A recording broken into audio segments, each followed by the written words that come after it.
ನಮಸ್ಕಾರ ಎಲ್ರಿಗೂ, welcome to Karnataka exams. So ನಾವು ಇವತ್ತು 2 ಏಪ್ರಿಲ್ 2019 ರಿಲೇಟೆಡು ದ ಹಿಂದೂ ಅನಾಲಿಸಿಸ್ನ ನೋಡ್ಕೊಳ್ಳೋಣ.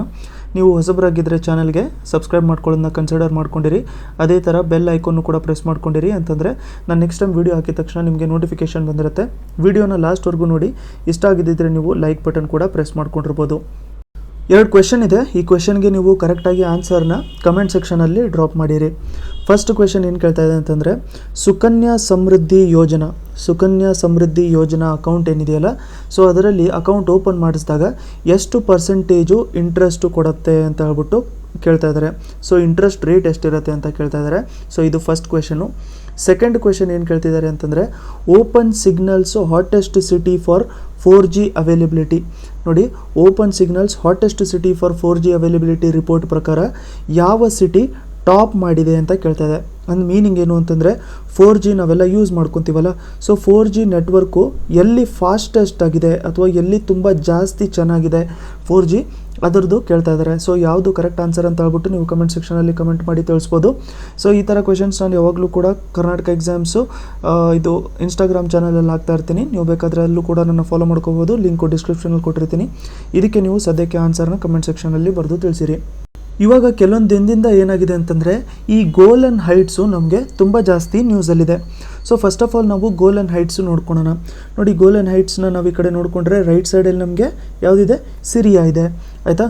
ಮತ್ತು ನಮಗೆ ಈ ಕಡೆ ಮೇಲ್ಗಡೆ ಲೆಬನಾನ್ ಇದೆ, ಇಲ್ಲಿ ಇಸ್ರೇಲ್ ಇದೆ, ಮತ್ತು ಇಲ್ಲಿ ಜಾರ್ಡನ್ ಇದೆ. ನೋಡಿ, ಲೊಕೇಶನ್ ತುಂಬ ಇಂಪಾರ್ಟೆಂಟು. ಈ ಲೊಕೇಶನ್ ಜೊತೆಗೆ ನಮ್ಗೆ ಇನ್ನೊಂದೇನು ಇಂಪಾರ್ಟೆಂಟು ಅಂತಂದರೆ, ಸಿ ಆಫ್ ಗ್ಯಾಲಿಲಿ. ಇದು ತುಂಬ ಇಂಪಾರ್ಟೆಂಟ್ ಆಗಿರುತ್ತೆ, ಎಸ್ಪೆಷಲಿ ನಮಗೆ ಇಂಟರ್ನ್ಯಾಷನಲ್ ರಿಲೇಷನ್ಸ್ ಆಗಿರಲಿ, geography related ಟಾಪಿಕ್ಕಿಗೆ.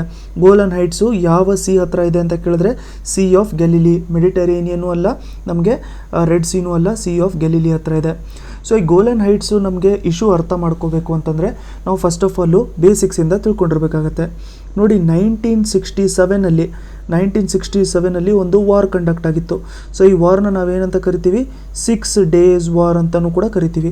So 6 day war ಆಗಿತ್ತಿದ್ದು. ಸೊ 6 ಡೇ ವಾರಲ್ಲಿ 2 ಸೈಡ್ ಇರುತ್ತಲ್ವ. ವಾರ್ ಅಂತಂದರೆ 2 ಸೈಡ್ ಇರುತ್ತೆ. ಸೊ ಒಂದು ಸೈಡ್ ಬಂದ್ಬಿಟ್ಟು ಇಸ್ರೇಲ್ ಇತ್ತು, ಇಲ್ಲಿ ಇನ್ನೊಂದು ಸೈಡಲ್ಲಿ ಯಾವ ಗ್ರೂಪ್ ಇತ್ತು ಅಂತಂದರೆ, ಇನ್ನೊಂದು ಸೈಡಲ್ಲಿ ನೋಡಿ ನಮಗೆ ಜಾರ್ಡನ್ ಇತ್ತು, ಮತ್ತು ಈಜಿಪ್ಟ್ ಇತ್ತು, ಮತ್ತು ಸಿರಿಯಾ ಇತ್ತು, ಆಯಿತಾ. ಸೊ ಜಾರ್ಡನ್ನು, ಈಜಿಪ್ಟು ಮತ್ತು ಸಿರಿಯಾ ಒಂದು ಸೈಡ್ ಗ್ರೂಪಲ್ಲಿ ಜಾರ್ಡನ್, ಈಜಿಪ್ಟು, ಸಿರಿಯಾ ಇತ್ತು. ಇನ್ನೊಂದು ಸೈಡಲ್ಲಿ ಇಸ್ರೇಲ್ ಇತ್ತು. ಸೊ ಇಸ್ರೇಲ್ ಏನು ಮಾಡ್ಕೊಂಡ್ಬಿಟ್ಟಿತ್ತು ಅಂತಂದರೆ, ಈ ವಾರ್ ನಡೆಯೋ ಟೈಮಲ್ಲಿ ಜಾರ್ಡನ್ದು ಕೆಲವೊಂದು ಏರಿಯಾ, ಈಜಿಪ್ಟ್ದು ಕೆಲವೊಂದು ಏರಿಯಾ, ಮತ್ತು ಸಿರಿಯಾದು ಕೆಲವೊಂದು ಏರಿಯಾನ ಆಕ್ಯುಪೈ ಮಾಡ್ಕೊಂಡ್ಬಿಟ್ಟಿತ್ತು. ಸೊ ಈ ಮ್ಯಾಪಲ್ಲಿ ನೋಡಿಕೊಂಡ್ರೆ ನಮಗೆ ತುಂಬ ಇನ್ನೂ ಕರೆಕ್ಟಾಗಿ ಅರ್ಥ ಆಗುತ್ತೆ. ನೋಡಿ, ಇಲ್ಲಿ ಇದಕ್ಕೆ 6 ಡೇ ವಾರ್ ಅಂತ ಹೇಳ್ಬಿಟ್ಟು ಕರಿತೀವಿ. ಜೂನ್ 5 ಸ್ಟಾರ್ಟ್ ಆಗಿರುವಂಥದ್ದು. 1967 ಜೂನ್ 5 ಇಲ್ಲಿ ಮೆಡಿಟರೇನಿಯನ್ ಸಿ ನಾವು ನೋಡ್ಕೋಬೋದು. ಜೂನ್ 11 ವಾರ್ ಎಂಡ್ ಆಗಿರುವಂಥದ್ದು. ಸೊ ಜೂನ್ 5 ಸ್ಟಾರ್ಟ್ ಆದಾಗ ಇಸ್ರೇಲಿಂದು ಟೆರಿಟರಿ ಇಷ್ಟಿತ್ತು ಅಲ್ವಾ. ರೈಟ್ ಸೈಡಲ್ಲಿ ನಮಗೆ ಜಾರ್ಡನ್ ಇತ್ತು, ಈ ಕಡೆ ಕೆಳಗಡೆ ಸೌದಿ ಅರೇಬಿಯಾ ಇತ್ತು, ಮತ್ತು ಮೇಲ್ಗಡೆ ನಮಗೆ ಸಿರಿಯಾ ಮತ್ತು ಸೌದಿ ಅರೇಬಿಯಾ ಮಧ್ಯದಲ್ಲಿ ಡಿಫ್ರೆನ್ಸು ತಿಳ್ಕೊಂಬಿಟ್ಟಿರಿ. ಯಾಕಂತಂದರೆ ಕನ್ಫ್ಯೂಸ್ ಮಾಡ್ಕೊಳಕ್ಕೆ ಹೋಗ್ಬಿಡಿ, ಸಿರಿಯಾ ಸೌದಿ ಅರೇಬಿಯಾ ಬೇರೆ ಬೇರೆ. ನೆಕ್ಸ್ಟು ಇಲ್ಲಿ ಈಜಿಪ್ಟ್ ಇತ್ತು. 6 ದಿನದಲ್ಲಿ ಇಸ್ರೇಲ್ ಏನು ಮಾಡ್ಕೊಳ್ತು ಅಂತಂದರೆ, ಇಸ್ರೇಲು ಈ ಆಲ್ಮೋಸ್ಟು ಈಜಿಪ್ಟಿನ ಟೆರಿಟರಿನ ಆಕ್ಯುಪೈ ಮಾಡ್ಕೊಂಡ್ಬಿಟ್ಟಿತ್ತು. ಅದೇ ಥರ ಬೇರೆ ಜಾರ್ಡನಿನ ಕೆಲವೊಂದು ಪೆನಿನ್ಸುಲನ್ನು ಕೂಡ ಆಕ್ಯುಪೈ ಮಾಡ್ಕೊಂಡ್ಬಿಟ್ಟಿತ್ತು. ಇದು ಸಿರಿಯಾದು ಕೂಡ ಕೆಲವೊಂದು ರೀಜನ್ನ ಇದು ಆಕ್ಯುಪೈ ಮಾಡ್ಕೊಂಡ್ಬಿಟ್ಟಿತ್ತು. ಏನಾಯಿತು ಅಂತಂದರೆ, ಈ 6 ದಿನದ್ದು ಏನು ವಾರ್ ಆಗೋಯ್ತಲ್ಲ, 6 ದಿನ ಆದಮೇಲೆ ಈಜಿಪ್ಟಿಂದು ಆಕ್ಯುಪೈ ಮಾಡ್ಕೊಂಡಿರೋಂಥದ್ದು ಟೆರಿಟರಿ ಎಲ್ಲ ವಾಪಸ್ ಕೊಡ್ತು, ಜಾರ್ಡನ್ನಿಂದು ಟೆರಿಟರಿ ವಾಪಸ್ ಕೊಟ್ಬಿಡ್ತು. ಆದರೆ ಸಿರಿಯಾ ಹತ್ರ ಇರುವಂಥದ್ದು ಟೆರಿಟರಿ, ಈ ಸಿರಿಯಾದಲ್ಲಿ ಇರುವಂಥ ಟೆರಿಟರಿ ಯಾವುದು, ಗೋಲನ್ ಹೈಟ್ಸು. ಸೊ ಈ ಗೋಲನ್ ಹೈಟ್ಸು ಏನು ಇಸ್ರೇಲ್ ಆಕ್ಯುಪೈ ಮಾಡ್ಕೊಂಡ್ಬಿಟ್ಟಿತ್ತಲ್ಲ, ಅದನ್ನು ಇವರು ವಾಪಸ್ ಕೊಟ್ಟಿರಲಿಲ್ಲ. ಸೊ ಅವಾಗಿಂದ ಅದನ್ನು ಏನಂತ ಕರೀತಾರೆ ಅಂತಂದರೆ, ಇಸ್ರೇಲ್ ಅದನ್ನು ಆಕ್ಯುಪೈ ಮಾಡ್ಕೊಂಡಿರೋಂಥದ್ದು ಸಿರಿಯಾದು ಅದು ಆ್ಯಕ್ಚುಯಲ್ ರೀಜನ್ನು ಅಂತ ಹೇಳ್ಬಿಟ್ಟು ಕೆಲವೊಬ್ಬರು ಹೇಳ್ತಾ ಇರ್ತಾರೆ. ಇವಾಗ ರೀಸೆಂಟಾಗಿ ಇದು ಯಾಕೆ ನ್ಯೂಸಲ್ಲಿತ್ತಪ್ಪ ಅಂತ ಹೇಳ್ಬಿಟ್ಟು ಕೇಳಿದ್ರೆ, ನಮಗೆ ನೋಡಿ, ಯುನೈಟೆಡ್ ಸ್ಟೇಟ್ಸು ರೀಸೆಂಟಾಗಿ ಏನು ಮಾಡ್ತು ಅಂತಂದರೆ, ಇಸ್ರೇಲಿನ ಸಾವರ್ನಿಟಿ, ಇದು ಗೋಲ್ಡನ್ ಹೈಟ್ಸ್ ಮೇಲೆ ಇರುವಂಥದ್ದನ್ನ ಅದು ರೆಕಗ್ನೈಸ್ ಮಾಡ್ಕೊಳ್ತು. ರೆಕಗ್ನೈಸ್ ಅಂತಂದರೆ ಏನು ನೋಡಿ, ಯಾವುದೇ ಟೆರಿಟರಿ ಬೇರೆ ದೇಶ ಆಕ್ಯುಪೈ ಮಾಡಿಕೊಂಡಾಗ ಅದನ್ನು ಯಾವುದಾದ್ರೂ ದೊಡ್ಡ ದೇಶ ಒಂದು ಸರಿ ಅದನ್ನು ರೆಕಗ್ನೈಸ್ ಮಾಡಿಕೊಂಡ್ರೆ ಅಂತಂದರೆ ನೀವು ಅದನ್ನು ಆಕ್ಯುಪೈ ಮಾಡ್ಕೊಂಡಿರೋದು ಅದು ನಿಮ್ಮದೇ ಟೆರಿಟರಿ, ನಿಮ್ಮದೇ ಜಾಗ ಅದು ಅಂತ ಹೇಳ್ಬಿಟ್ಟು ನಾವು ನಿಮಗೆ ಅಥೆಂಟಿಸಿಟಿ ಕೊಡ್ತೀವಿ ಅಥವಾ ನಾವು ಅದನ್ನು ರೆಕಗ್ನೈಸ್ ಮಾಡ್ತೀವಿ ಅಂತ ಹೇಳ್ಬಿಟ್ಟು ಹೇಳಿದ್ರೆ ಅದು ಒಂಥರ ಅವ್ರದ್ದೇ ಪಾರ್ಟ್ ಆಗೋಗ್ಬಿಡುತ್ತೆ. ಸೊ ಈ ಥರ ಆಕ್ಯುಪೈ ಮಾಡ್ಕೊಂಡಿರೋದ್ರಿಂದ ಸಿರಿಯಾ ಮತ್ತು ಬೇರೆಯವರು ಕೂಡ ಅದನ್ನು ಅಪೋಸ್ ಮಾಡ್ತಾ ಇದ್ದಾರೆ. ನೀವು ಇದನ್ನು ಆಕ್ಯುಪೈ ಮಾಡ್ಕೊಂಡಿರೋಂಥದ್ದನ್ನ ರೆಕಗ್ನೈಸ್ ಮಾಡ್ಕೊಳ್ಳೋದು ತಪ್ಪು, ಅವರೇ ಅದನ್ನು ರೆಸಾಲ್ವ್ ಮಾಡ್ಕೋಬೇಕು. ಯಾಕಂತಂದರೆ ಇಸ್ರೇಲ್ ಅದನ್ನು ಆಕ್ಯುಪೈ ಮಾಡ್ಕೊಂಡಿರೋದು ಅಂತ. ಸೊ ಅದ್ರ ಬಗ್ಗೆನೇ ಇವಾಗ ತುಂಬ ಜಾಸ್ತಿ ನ್ಯೂಸಲ್ಲಿತ್ತು. ಎಸ್ಪೆಷಲಿ ನಮಗೆ ಜಾಗ್ರಫಿಯಲ್ಲಿ ತುಂಬ ಇಂಪಾರ್ಟೆಂಟ್ ಆಗಿರುತ್ತೆ ಲೊಕೇಶನ್ ಬೇಸಿಸ್ ಮೇಲೆ. ಸೊ ಅದ್ರ ಮೇಲೇ ಇರುವಂಥದ್ದು ಇದು 1967 ವಾರು. ಇದಕ್ಕೆ 6 ಡೇ ವಾರ್ ಅಂತಲೂ ಕೂಡ ಕರಿತೀವಿ. 6 ಡೇ ವಾರಿನ 2 ಸೈಡ್ ಯಾರ್ಯಾರಿದ್ರು ಅಂತ ಹೇಳ್ಬಿಟ್ಟು ನೋಡ್ಕೊಂಡಿರಿ. ಈಜಿಪ್ಟು, ಜಾರ್ಡನ್ನು, ಸಿರಿಯಾ ಒಂದು ಕಡೆ ಇತ್ತು, ಇನ್ನೊಂದು ಕಡೆ ಇಸ್ರೇಲ್ ಇತ್ತು. ಕೆಲವೊಂದು ಟೆರಿಟರಿನ ಆಕ್ಯುಪೈ ಮಾಡ್ಕೊಂಡ್ಬಿಟ್ಟಿತ್ತು. ಗೋಲನ್ ಹೈಟ್ಸ್ನ ಇವರು ವಾಪಸ್ ಕೊಟ್ಟಿರಲಿಲ್ಲ. ಇವಾಗಲೂ ಕೂಡ ಗೋಲನ್ ಹೈಟ್ಸ್ ಯಾಕೆ ವಾಪಸ್ ಕೊಟ್ಟಿರಲಿಲ್ಲ ಅಂತಂದರೆ ನೋಡಿ, ಇಂಪಾರ್ಟೆನ್ಸು ಇಲ್ಲಿ ಸ್ಟ್ರಾಟಜಿಕ್ಕು ಮತ್ತು ಜಾಗ್ರಫಿಕ್ ಇಂಪಾರ್ಟೆನ್ಸು ತುಂಬ ಜಾಸ್ತಿ ಇದೆ ಅಂತ ಹೇಳ್ಬಿಟ್ಟು ಗೋಲನ್ ಹೈಟ್ಸ್ನ ಅವರು ಇನ್ನೂ ವಾಪಸ್ಸು ರಿಟರ್ನ್ ಮಾಡಿರಲಿಲ್ಲ. ಸೊ ಅದಕ್ಕೋಸ್ಕರ ರೀಸೆಂಟಾಗಿ ಯುನೈಟೆಡ್ ಸ್ಟೇಟ್ಸು ಅದನ್ನು ರೆಕಗ್ನೈಸ್ ಮಾಡಿರೋದ್ರಿಂದ ಇದು ತುಂಬ ಜಾಸ್ತಿ ನ್ಯೂಸಲ್ಲಿದೆ. ಇದನ್ನು ನೋಡ್ಕೊಂಡಿರಿ, ನಮಗೆ ಜಾಗ್ರಫಿಯಲ್ಲಿ ಮತ್ತು IR ಅಲ್ಲಿ ತುಂಬ ಇಂಪಾರ್ಟೆಂಟ್ ಆಗಿರುತ್ತೆ. ನೆಕ್ಸ್ಟ್ ನಾವು ಸೈನ್ಸ್ ಆ್ಯಂಡ್ ಟೆಕ್ನಾಲಜಿ ರಿಲೇಟೆಡ್ ಒಂದು ಇಂಪಾರ್ಟೆಂಟ್ ಟಾಪಿಕ್ನ ಡಿಸ್ಕಸ್ ಮಾಡ್ಕೊಳ್ಳೋಣ. ಮೋಸ್ಟ್ ಇಂಪಾರ್ಟೆಂಟ್ ಇದು, ಎಸ್ಪೆಷಲಿ ಇಸ್ರೋ ಮಿಷನ್ ಅಂತ ತೊಗೊಂಡ್ರೆ. ಸೊ ಇಂಡಿಯಾದು ಸರ್ವೆಲೆನ್ಸ್ ಸಿಸ್ಟಮು ಇನ್ನೂ ಸ್ವಲ್ಪ ತುಂಬ ಇಂಪ್ರೂವ್ ಆಗ್ತಿದೆ ಅಂತ ಹೇಳ್ಬಿಟ್ಟು ಸೊ ರೀಸೆಂಟಾಗಿ ಒಂದು ಸ್ಯಾಟಲೈಟ್ನ ಲಾಂಚ್ ಮಾಡಿದ್ರು. ಸೊ ಆ ಸ್ಯಾಟಲೈಟ್ ಹೆಸರು ನಮ್ಗೆ ತುಂಬ ಇಂಪಾರ್ಟೆಂಟ್ ಆಗಿರುತ್ತೆ. ಏನಾದರೂ ಹೆಸರು ಅಂತಂದರೆ AMISAT, ಆಯಿತಾ. ಸೊ ಇದು AMISAT ತುಂಬ ಇಂಪಾರ್ಟೆಂಟ್ ಆಗಿರುವಂಥದ್ದು. ಸೊ AMISAT ಯಾವುದರ ಮೂಲಕ ಲಾಂಚ್ ಮಾಡಿದ್ರು ಅಂತಂದರೆ ಇದನ್ನು PSLV C-45 ಯೂಸ್ ಮಾಡಿಕೊಂಡು AMISAT ಸ್ಯಾಟಲೈಟ್ನ ಲಾಂಚ್ ಮಾಡಿದರು. ಬರೀ AMISAT ಸ್ಯಾಟಲೈಟ್ನಷ್ಟೇ ಲಾಂಚ್ ಮಾಡಿದ್ರಾ? ಇಲ್ಲ, ಅದ್ರ ಜೊತೆಗೆ 28 ಇಂಟರ್ನ್ಯಾಷನಲ್ ಸ್ಯಾಟಲೈಟ್ಸು, ಬೇರೆ ಬೇರೆ ದೇಶದ ಸ್ಯಾಟಲೈಟ್ಸ್ಗಳನ್ನು ಕೂಡ ಲಾಂಚ್ ಮಾಡ್ಕೊಂಡಿದ್ರು. ಇದು ಯಾಕೆ ಇಂಪಾರ್ಟೆಂಟ್ ಆಗುತ್ತೆ ಅಂತಂದರೆ ಇದು ನಮ್ಮ PSLV QLನ ಫಸ್ಟ್ ಮಿಷನ್ ಇದು. ಸೊ PSLV QLನ ಫಸ್ಟ್ ಮಿಷನ್ ಆಗಿರುತ್ತೆ. ಯಾಕಂತಂದರೆ ಇದಕ್ಕೆ 4 ಸ್ಟ್ರ್ಯಾಪ್ ಆನ್ ಮೋಟರ್ಸ್ ಇದ್ದಾವೆ ಅಂತ. ಸೊ ಸ್ಟ್ರ್ಯಾಪ್ ಆನ್ ಮೋಟರ್ಸ್ ಅಂತಂದರೆ ಏನು? ಎಕ್ಸಾಂಪಲ್ ನಾವು ಈ ಥರ ಒಂದು ಮಿಷನ್ ಇದೆ ಅಂತ ಹೇಳ್ಬಿಟ್ಟು ಅಂದ್ಕೊಳ್ಳೋಣ. ಸೊ ಈ ಥರ ಒಂದು ನಮಗೆ ಲಾಂಚ್ ವೆಹಿಕಲ್ ಇದೆ ಅಂತ ಹೇಳ್ಬಿಟ್ಟು ಅಂದ್ಕೊಳ್ಳೋಣ. ಸೊ ಇಲ್ಲಿ ಸೈಡಲ್ಲಿ ಬೂಸ್ಟರ್ಸ್ ಥರ ಹಾಕಿರ್ತಾರಲ್ಲ, ಸೊ ಈ ಬೂಸ್ಟರ್ಸ್ಗೆ ನಾವು ಒಂದು ಸ್ಟ್ರ್ಯಾಪ್ ಆನ್ ಅಂತ ಹೇಳ್ಬಿಟ್ಟು ಕರಿಬೋದು. ಇದು ಇನ್ನೂ ಸ್ವಲ್ಪ ಥ್ರಸ್ಟ್ ಪ್ರೊವೈಡ್ ಮಾಡುತ್ತೆ. ಈ ಥರದವರು 4 ಸಿಸ್ಟಮಲ್ಲಿ ಯೂಸ್ ಮಾಡ್ಕೊಂಡಿರ್ತಾರಂತೆ. ಅದನ್ನು ನಾವು ನೆಕ್ಸ್ಟ್ ಸ್ಲೈಡಲ್ಲಿ ಇನ್ನೂ ಸ್ವಲ್ಪ ಡೀಟೇಲಾಗಿ ನೋಡ್ಕೊಳ್ಳೋಣ. ಇಲ್ಲಿ ನೋಡಿ, AMISAT ರಿಲೇಟೆಡು ಕೆಲವೊಂದು ಡೇಟಾನ ಕೊಟ್ಟಿದ್ದಾರೆ. ಸೊ ಈ ಡೇಟಾ ನಮಗೆ ತುಂಬ ಇಂಪಾರ್ಟೆಂಟ್ ಆಗಿರುತ್ತೆ ಪ್ರಿಲಿಮ್ಸ್ ಪರ್ಸ್ಪೆಕ್ಟಿವಿಂದ ನೋಡ್ಕೊಂಡ್ರೆ. ಸೊ AMISAT ಸ್ಯಾಟಲೈಟ್ ಯಾವುದಕ್ಕೋಸ್ಕರ ಲಾಂಚ್ ಮಾಡಿರೋದು ಅಂತಂದರೆ ಎಲೆಕ್ಟ್ರೋಮ್ಯಾಗ್ನೆಟಿಕ್ ಸ್ಪೆಕ್ಟ್ರಮ್ ಮೆಜರ್ಮೆಂಟ್ಗೋಸ್ಕರ ಲಾಂಚ್ ಮಾಡಿರೋವಂಥದ್ದು. ಈ ಎಲೆಕ್ಟ್ರೋಮ್ಯಾಗ್ನೆಟಿಕ್ ಸ್ಪೆಕ್ಟ್ರಮ್ ಮೆಜರ್ಮೆಂಟ್ ಯಾಕೆ ಮಾಡಬೇಕು ಅಂತ ಹೇಳ್ಬಿಟ್ಟು ನಾವು ನೆಕ್ಸ್ಟ್ ಡಿಸ್ಕಷನ್ ಮಾಡ್ಕೊಳ್ಳೋಣ. ಇವಾಗ ಇದ್ರದ್ದು ಲಿಫ್ಟ್ ಆಫ್ ವೇಟ್ ಎಷ್ಟಿತ್ತು? 436 kg ಇತ್ತು. ಅದಾದಮೇಲೆ ಎಷ್ಟು ಆಲ್ಟಿಟ್ಯೂಡಲ್ಲಿ ಇಟ್ಟಿತ್ತು ಅಂತಂದರೆ 748 ಕಿಲೋಮೀಟರ್ ಆಲ್ಟಿಟ್ಯೂಡಲ್ಲಿ ಇಟ್ಟಿತ್ತು. ಪವರು 800 ವ್ಯಾಟು ಪವರು ಯೂಸ್ ಮಾಡ್ಕೊಂಡಿದ್ದಿತ್ತು. ನೆಕ್ಸ್ಟ್ ಮಿಷನ್ ಬಂದ್ಬಿಟ್ಟು ಯಾವುದಾಗಿರುತ್ತೆ? ನೆಕ್ಸ್ಟ್ ಮಿಷನ್ನು May 2019 ಲಾಂಚ್ ಮಾಡ್ತಾರೆ. PSLV C-46. ಇವಾಗ ಮಾಡಿರೋಂಥದ್ದು ಯಾವ್ದು ನಾವು? C-45. ನೆಕ್ಸ್ಟು PSLV C-46 ಅದು RISAT 2Bನ ಲಾಂಚ್ ಮಾಡುತ್ತೆ. ಅದು ಅವಾಗಲೇ ನಾವು ಅದ್ರ ಬಗ್ಗೆನೂ ಕೂಡ ಡಿಸ್ಕಸ್ ಮಾಡ್ಕೊಂಡಿರೋಣ. ಇದು ನೋಡಿ, ಮುಂಚೆ ನಾವು ಯಾವ ಥರ ಸ್ಯಾಟಲೈಟ್ ಲಾಂಚ್ ಮಾಡ್ತಿದ್ವಿ ಅಂತಂದರೆ ನೋಡಿ, ಈ ಥರ ಒಂದು ಸಿಸ್ಟಮ್ ಇರುತ್ತಾ, ಇಲ್ಲಿ ನಾವು ಏನೋ ಸ್ಯಾಟಲೈಟ್ ಇಟ್ಟಿರ್ತೀವಿ. ಸೊ ಇದು ಕೆಳಗಡೆಯಿಂದ ಲಾಂಚ್ ಆಗಿಬಿಟ್ಟು ಮೇಲ್ಗಡೆ ಯಾವ ಆರ್ಬಿಟಿಗೆ ಹೋಗಬೇಕು ಆ ಆರ್ಬಿಟಲ್ಲಿ ಹೋಗ್ಬಿಟ್ಟು ಆ ಸ್ಯಾಟಲೈಟ್ನ ಅಲ್ಲಿ ಬಿಟ್ಟಿರ್ತಾ ಇತ್ತು. ಸೊ ರೀಸೆಂಟಾಗಿ ನಾವು ಕರೆಂಟ್ ಅಫೇರ್ಸಲ್ಲೂ ಕೂಡ ಡಿಸ್ಕಷನ್ ಮಾಡ್ಕೊಂಡಿರೋಂಗೆ ಬಂದಿರೋಂಥ ಸ್ಯಾಟಲೈಟ್ ಯಾವ ಥರ ಆಗಿದಾವೆ ಅಂತಂದರೆ, ಒಂದು ಸ್ಯಾಟಲೈಟ್ನ ಒಂದು ಆರ್ಬಿಟಲ್ಲಿ ಲಾಂಚ್ ಮಾಡಿ ಮತ್ತು ಇನ್ನೊಂದು ಬೇರೆ ಆರ್ಬಿಟಲ್ಲಿ ಬೇರೆ ಸ್ಯಾಟಲೈಟ್ನು ಕೂಡ ಲಾಂಚ್ ಮಾಡೋಂಗೆ ಆಗೋಗ್ಬಿಟ್ಟಿತ್ತು. ಸೊ ಈ ಥರ ಇದು 3 ಲೆವೆಲಲ್ಲಿ ಲಾಂಚು ಮಾಡ್ತಾ ಇರುತ್ತೆ. So India Gates surveillance satellite ನಾವು ನೋಡ್ಕೋಬೇಕು ಅಂತಂದರೆ ಇದರಲ್ಲಿ ನೋಡಿ 4 ಸ್ಟ್ರ್ಯಾಪ್ ಆನ್ ಮೋಟರ್ಸ್ ಇದ್ದಾವೆ. 4 stage is used for experimental purposes. 4 stage ಯಾಕಂತಂದರೆ ಇದು 3 ಆರ್ಬಿಟಲ್ ಮಿಷನ್ ಅಂತಂದರೆ ಒಂದು ಆರ್ಬಿಟಿಗೆ ಹೋಗಿ ಒಂದು ಸ್ಯಾಟಲೈಟ್ ಇಡುತ್ತೆ. ಅದಾದಮೇಲೆ ಇನ್ನೊಂದು ಆರ್ಬಿಟಿಗೆ ಬಂದ್ಬಿಟ್ಟು ಇನ್ನೊಂದು ಸ್ಯಾಟಲೈಟ್ ಇಡುತ್ತೆ. ಅದಾದಮೇಲೆ ಇನ್ನೊಂದು ಆರ್ಬಿಟಲ್ಲಿ ಇನ್ನೊಂದು ಸ್ಯಾಟಲೈಟ್ ಇರುತ್ತೆ. ಬೇರೆ ಬೇರೆ ಆರ್ಬಿಟ್ಗಳಲ್ಲಿ ಬೇರೆ ಬೇರೆ ಸ್ಯಾಟಲೈಟ್ಸ್ನ ಇವರು ಪ್ಲೇಸ್ ಮಾಡೋದ್ರಿಂದ ಇದನ್ನು 3 ಆರ್ಬಿಟಲ್ ಮಿಷನ್ ಅಂತ ಹೇಳ್ಬಿಟ್ಟು ಕರಿತೀವಿ. AMISAT ಯಾಕೆ ಅಂತಂದರೆ ಮೆಜರ್ಸ್ ಎಲೆಕ್ಟ್ರೋಮ್ಯಾಗ್ನೆಟಿಕ್ ಸ್ಪೆಕ್ಟ್ರಮ್. ಇದನ್ನು ನಾವು ನೆಕ್ಸ್ಟ್ ಸ್ಲೈಡಲ್ಲಿ ಡಿಸ್ಕಸ್ ಮಾಡ್ಕೊಳ್ಳೋಣ. ನೆಕ್ಸ್ಟ್ ಮಿಷನು PSLV C-46 ಆಗಿರುತ್ತೆ. RISAT 2Bನ ಲಾಂಚ್ ಮಾಡುತ್ತದು May 2019. ಇವಾಗ ನಾವು ಸ್ಪೇಸ್ ಪವರ್ ಅಂತ ಹೇಳ್ಬಿಟ್ಟು ತೊಗೊಂಡ್ರೆ ಎಕ್ಸಾಂಪಲ್ಲು ಇಷ್ಟು ಸ್ಪೇಸ್ ಇದೆ ಅಂತ ಹೇಳ್ಬಿಟ್ಟು ಅಂದ್ಕೊಳ್ಳೋಣ. ಸೊ ಇಷ್ಟು ಸ್ಪೇಸ್ ಇದೆ, ಇಲ್ಲಿ ಇಂಡಿಯಾ ಇದೆ ಮತ್ತು ಇಲ್ಲೊಂದು ಎನಿಮಿ ಕಂಟ್ರಿ ಇದೆ ಅಂತ ಹೇಳ್ಬಿಟ್ಟು ಅಂದ್ಕೊಳ್ಳೋಣ, ಆಯಿತಾ. ಸೊ ಎನಿಮಿ ಕಂಟ್ರಿ ಇದೆ. ಸೊ ಎನಿಮಿ ಕಂಟ್ರಿ ಏನಾದರೂ ರೇಡಾರ್ಸ್ನ ಯೂಸ್ ಮಾಡ್ತಾಯಿದ್ರೆ ಆಯಿತಾ. ಸೊ ಒಂದೊಂದು ಏನಾದರೂ ಸ್ಯಾಟಲೈಟ್ಸು ಅಥವಾ ರೇಡಾರ್ಸ್ನ ಏನಾದರೂ ಯೂಸ್ ಮಾಡ್ಕೊತಾ ಇದ್ದರೆ ಸೊ ಒಂದೊಂದು ರೇಡಾರ್ನ ನಾವು ಡಿಟೆಕ್ಟ್ ಮಾಡ್ಕೊಳ್ಳೋಕ್ಕಾಗ್ತಾ ಇರಲ್ಲ, ಒಂದೊಂದು ನಾವು ಡಿಟೆಕ್ಟ್ ಮಾಡ್ಕೊಳಕ್ಕಾಗ್ತಾ ಇರಲ್ಲ. ಸ್ಪೆಷಲ್ ರೇಡಾರ್ಸ್ ಇರುತ್ತೆ ಎನಿಮಿ ಕಂಟ್ರೀಸ್ ಹತ್ರ.